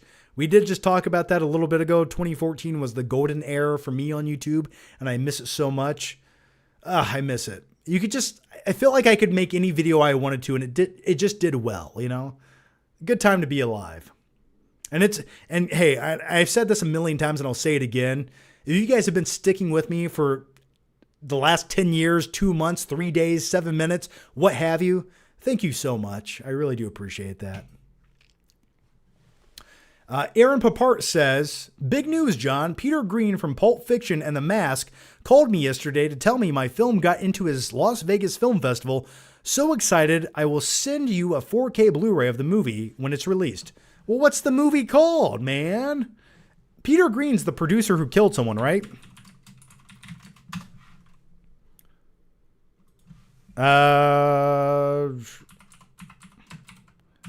Or am I making that up? Oh, no, I'm sorry. Okay, Peter Green. Sorry. I was thinking of the producer of Pulp Fiction. Yes, Peter Green, who also played Zed in Pulp Fiction and in The Mask played the antagonist. There's always time for one last kiss. Call Zed. Spider caught another fly. Eeny, meeny, miny, mo. My mother told... Yeah, he's always played a creep, hasn't he? Always liked him as an actor, though. He always played such a good, creepy asshole. So that's awesome, man. Congrats on the film festival. Hope it does well for you. Social Native says, John, do you miss pawn shops? Well, pawn shops still exist. The thing is, there's not a lot of movies to pick from anymore. And the thing is, physical media, since it's dwindling so much, you don't see a lot of like 4K titles in pawn shops. I do have a buddy who collects retro video games. So occasionally I hang out with him and we go to pawn shops and look for like video games, and I'll cruise the movie selection. But man, there's nothing there. It's the same DVDs from 2010 covered in viscous like fluids that you don't want to touch. It's all the same shit. But I do miss the pawn shop era. Yes, I do. Double Chief says, John, are you still doing insurance? And are you still considering coming back to YouTube full time? Well, I am transitioning back into YouTube full time. That's why I'm trying to make as many videos as I mentally can put out. I'm sorry. I can't be a machine like I was at one point. I can't just crank out videos every day. It's like when I see a movie, I like to think about it for a day or two before I crap out a video. That's just me. The youth of today on YouTube, they can see a movie, they run home and they just like shoot a video and put it out. And I'm just like, how do you do that? Don't you need to think about it? I'm like, that video's out there forever. Like, you're sure that's your opinion on the movie. You're positive. Or maybe I'm just getting old and lack energy. I couldn't tell you. But man, yeah, I'm coming back to YouTube full time. And no, I don't work in the insurance job anymore. I hated it. It was soul draining. And every day I worked there was essentially the worst day of my life. The next one comes from Social Native, who says, John, thoughts on Uncle Buck? Oh, I love me some Uncle Buck. And I've been meaning to go back and rewatch it. This Thanksgiving, I almost watched it, but I didn't get around to it. But yeah, young Macaulay Culkin in that movie, where he asks John Candy like 17 questions in a row. What do you do? Where do you live? You have a wife? Why not?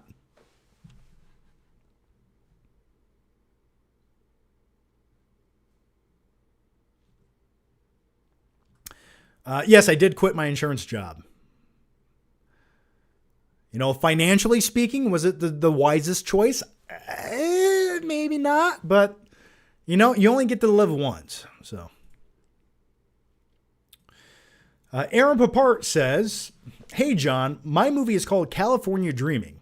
It's an ensemble that takes place all in one day in Vegas.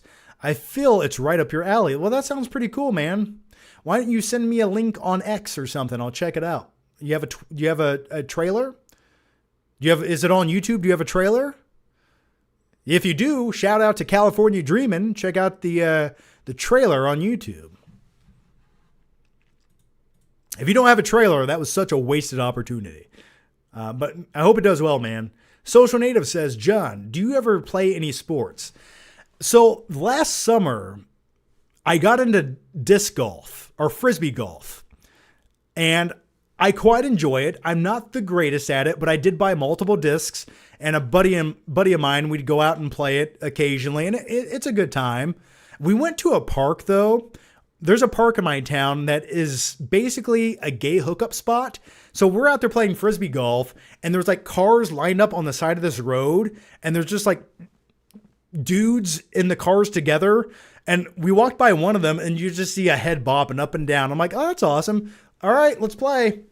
So I got into frisbee golf or disc golf. I play a little ping pong every once in a while. And I do like to go bowling. And the thing that got me into bowling was watching The Big Lebowski. I was like, that just looks like a good time. Dudes hanging out, rolling the ball. So I am a decent bowler. I will say that. At one time, I was carrying a 192 average. Okay, I'm just putting it out there. Not so much anymore, but I like that. As far as actual sports, no. Those are my sports. But backing up, yes, the question was, did you ever play any sports? I did cross country and wrestling in high school and middle school. I was decent at cross country. I was decent at wrestling, but I just didn't care enough to be great. I did them both for like 1 or 2 years and just kind of gave up on both of them. So, all right. Aaron Papart says, "Hey, John, I do have a trailer on my YouTube on this account. Yeah, we got into Kevin Smith's film festival a few months ago. What's your favorite Kevin Smith movie? Mine is Clerks 2 easily. I like Clerks 2, but I think the first Clerks is probably the better movie for me. I feel like the whole donkey scene at the third act of Clerks takes me out of it, but don't get me wrong. I love Randall from Clerks is one of my favorite movie characters of all time. And I will say when it comes to Clerks 3, I was really disappointed with what they did and how far they went with that movie. It sort of took me out of it. I get that it was a personal message from Kevin Smith, but man, they kind of ruined the vibe of Clerks for me just a little bit. It was like too heavy. It was that's just too much. And it kind of tainted the first 2 Clerks movies. It's like, oh, well, he dies. Like, did you have to die? Wasn't the heart attack enough? But yeah, what was the question again? My favorite Kevin Smith movie? Probably Clerks. I do quite enjoy Mallrats. I do like Clerks 2. That's really it when it comes to like my favorite Kevin Smith movies. I like some of his movies, but I've never loved a lot of them. Like Chasing Amy's good, but I never loved it as much as Mallrats, you know? Someone asked if I surf. I live in Indiana. I'm from Indiana. Do you think I surf? Have you ever golfed? I have went golfing once. I completely suck at it. I cannot do it. I don't understand it. I don't understand the appeal of it. I think it's the most frustrating, tedious thing you can possibly do. I enjoy putt-putt. I occasionally enjoy a driving range. But as far as actual golf, no thank you. I suck at it. John, would you rather be in 2011 or 2015? Probably 2015, because at 2015, my YouTube channel was successful. I could earn a living at it. I was happy. I was really, as a person, I was way happier in 2015 than I was 2011, by far. Life was pretty good in 2015. I don't have many complaints about 2015. Dwight says Clerks 3 was awful. Yeah, it was pretty bad.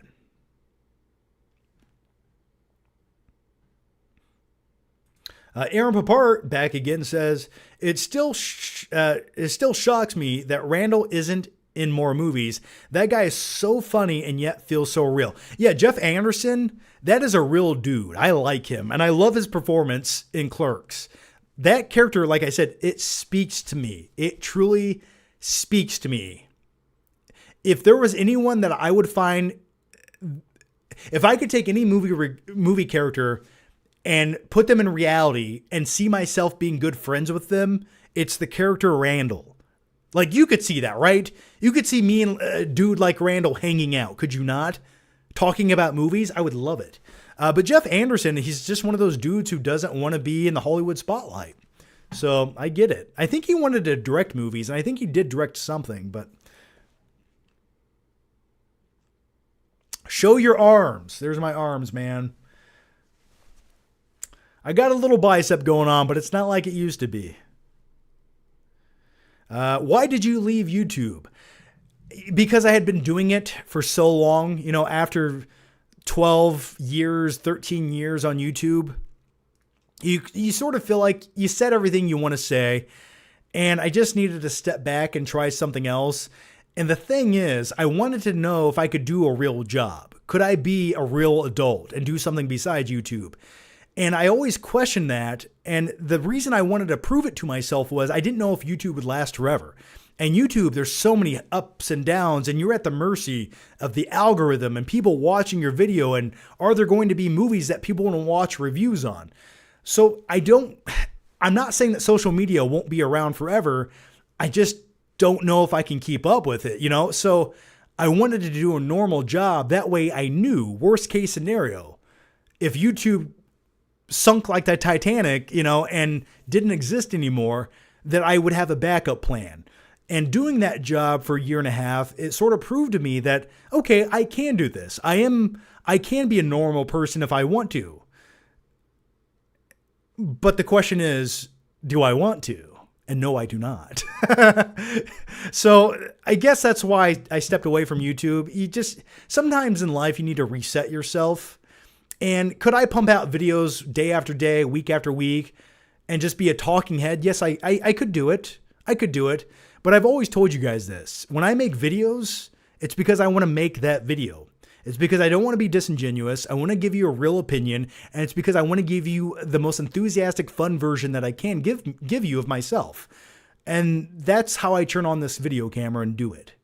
So that's why I took a break. I took a little hiatus. And I'm also one of the, I think it's just my personality type. I'm not saying I've climbed the YouTube mountain, but I will say I've had more success on YouTube than I could have ever imagined when I first started. And once I hit all those levels of success I wanted to hit, I was like, okay, let's try something else. And I did. So, but I'm back now, baby. So don't go anywhere. And give the video a like because I need it. Okay. All right. Thoughts on the movie Upgrade? A much better version of Venom. I liked Upgrade. I watched it once, but I quite enjoyed it. Dylan says, make lawn care videos when spring comes. Oh, lawnmower season's only a couple weeks away, baby. I'm ready. I love mowing my grass. I love it. There's nothing more therapeutic in your late 30s than getting on your riding lawnmower and just feeling that rumble down below as you mow your grass. And then afterwards, you step back after a hard day's work on the yard. After you've edged it, you trimmed it. Oh, you just step back and go, yeah. The fruits of my labors are finally paying off. And plus, my house is on the corner of my neighborhood. So everyone that goes in and out of my neighborhood sees my house. So I got to keep up appearances. If only they knew the raging psychopath that lived inside these walls. Aaron Papart once again says, you mentioned Randall would be your ideal friend. If you had to bring a movie character to life to marry, who would it be? Well, besides my wife, ooh, that's a great question. I don't know. I don't know. I don't know who that character would be. Michelle Pfeiffer's Catwoman from Batman Returns. That's who. Is she half dead? Yes. Will she maybe murder me? Maybe. Does she occasionally put live birds in her mouth? Yes. But that's who. 007 says, you're an inspiration, Mr. Flickinger. Well, thank you so much for that. Thank you for those kind words. That does mean a lot. Thank you so much. Cosborn says, any new Ryobi tools? No, man, I bought all the shit I needed, and I'm good on my Ryobi tools. I have a chainsaw in my garage that I haven't been able to use yet, and I'm just waiting for a tree limb to fall so I can chop it up to justify that purchase. So no new Ryobi tools. John, favorite position in the bedroom? I like to sleep on my side. That's my favorite position. I know what you're trying to go for on that one. All right. Do you watch Dead Pit on YouTube? I do not. John, what would you do if you saw Anne Hathaway? Probably say, hey, Anne Hathaway. Hey, John, how often do you play your arcade machines? Not as much as I would like. Occasionally, when I turn them on and off for a live show, I might tinker on one of them for a little bit. I'll tell you this.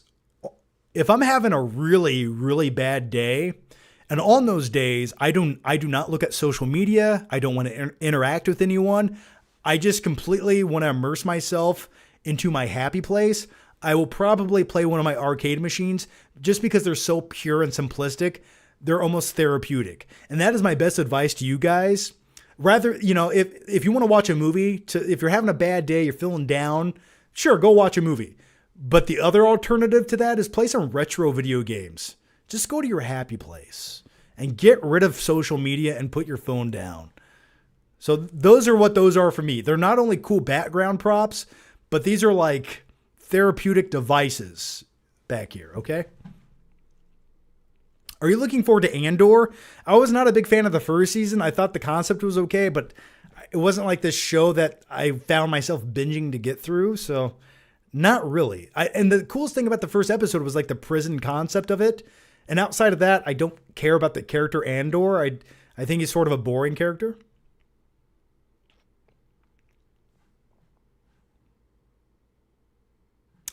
John, who is your best character in Street Fighter 2? Well, he's not necessarily my favorite character. It's just the one character I can be a lousy piece of shit with and butt mash, and that's Honda. Oh, he just does this chop. You can just butt mash it and win every match you're in. I like Blanca. I like Ken. I can probably be most strategic with Ken. So yeah, Ken, Blanca, or Honda. Aaron Papart back again once again. And thanks, Aaron. You have submitted the last like 9 questions, man. Holy shit. Thanks so much, buddy. John, Hollywood should make it so movies have to go to the theater for a minimum of 1 month and then are allowed to go to streaming. Streaming should only have series or original content. Movies are meant for the theater. Oh, I agree with you. Right now, we as a society of movie enthusiasts or general audiences, we are now conditioned that whenever a movie comes out, we know in 3 weeks that shit will pop out on some random streaming service somewhere, some way. So if it's a movie where maybe I can wait for it, it's not the next big Avengers movie or Avatar or whatever, you're going to wait those 3 weeks. You just are. Because first and foremost, movie theater prices, it's not like they're $8 anymore. You go to the theater and you buy some popcorn, a drink, and 1 movie ticket for yourself, you're spending $47 to see a movie. And it better be a movie that justifies that theater experience. And not all movies do, okay?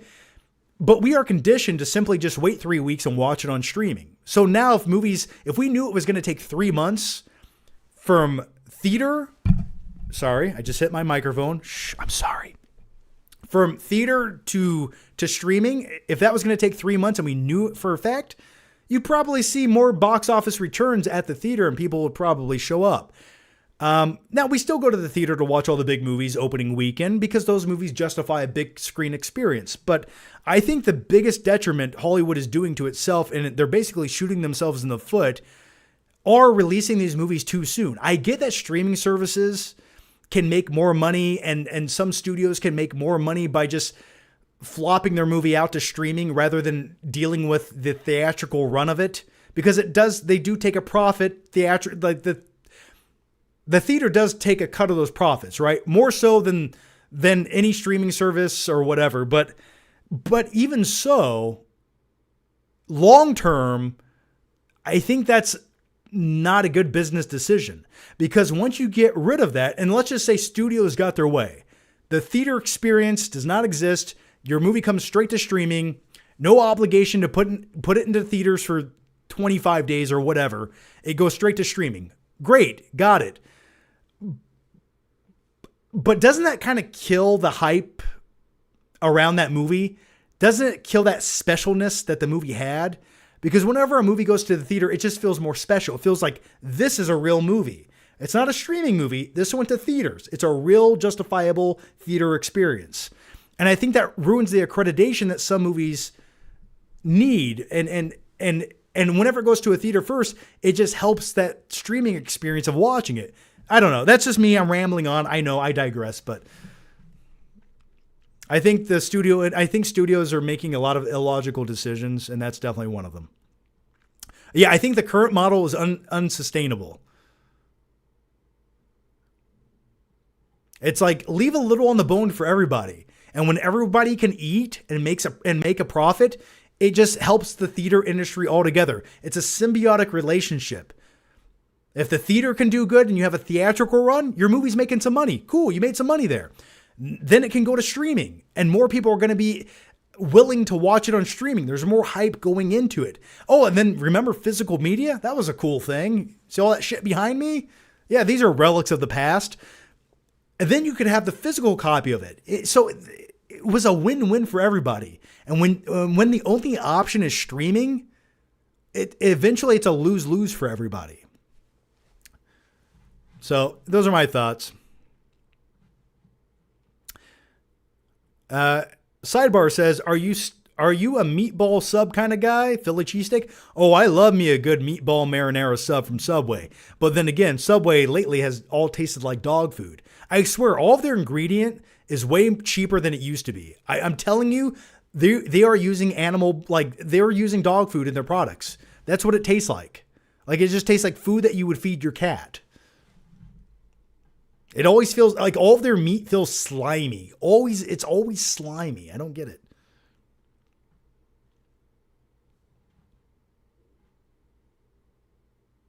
Aaron Papart says, would you rather be chased by Michael Myers or Patrick Bateman? Well, probably Patrick Bateman. I feel like I could take him on. I really do.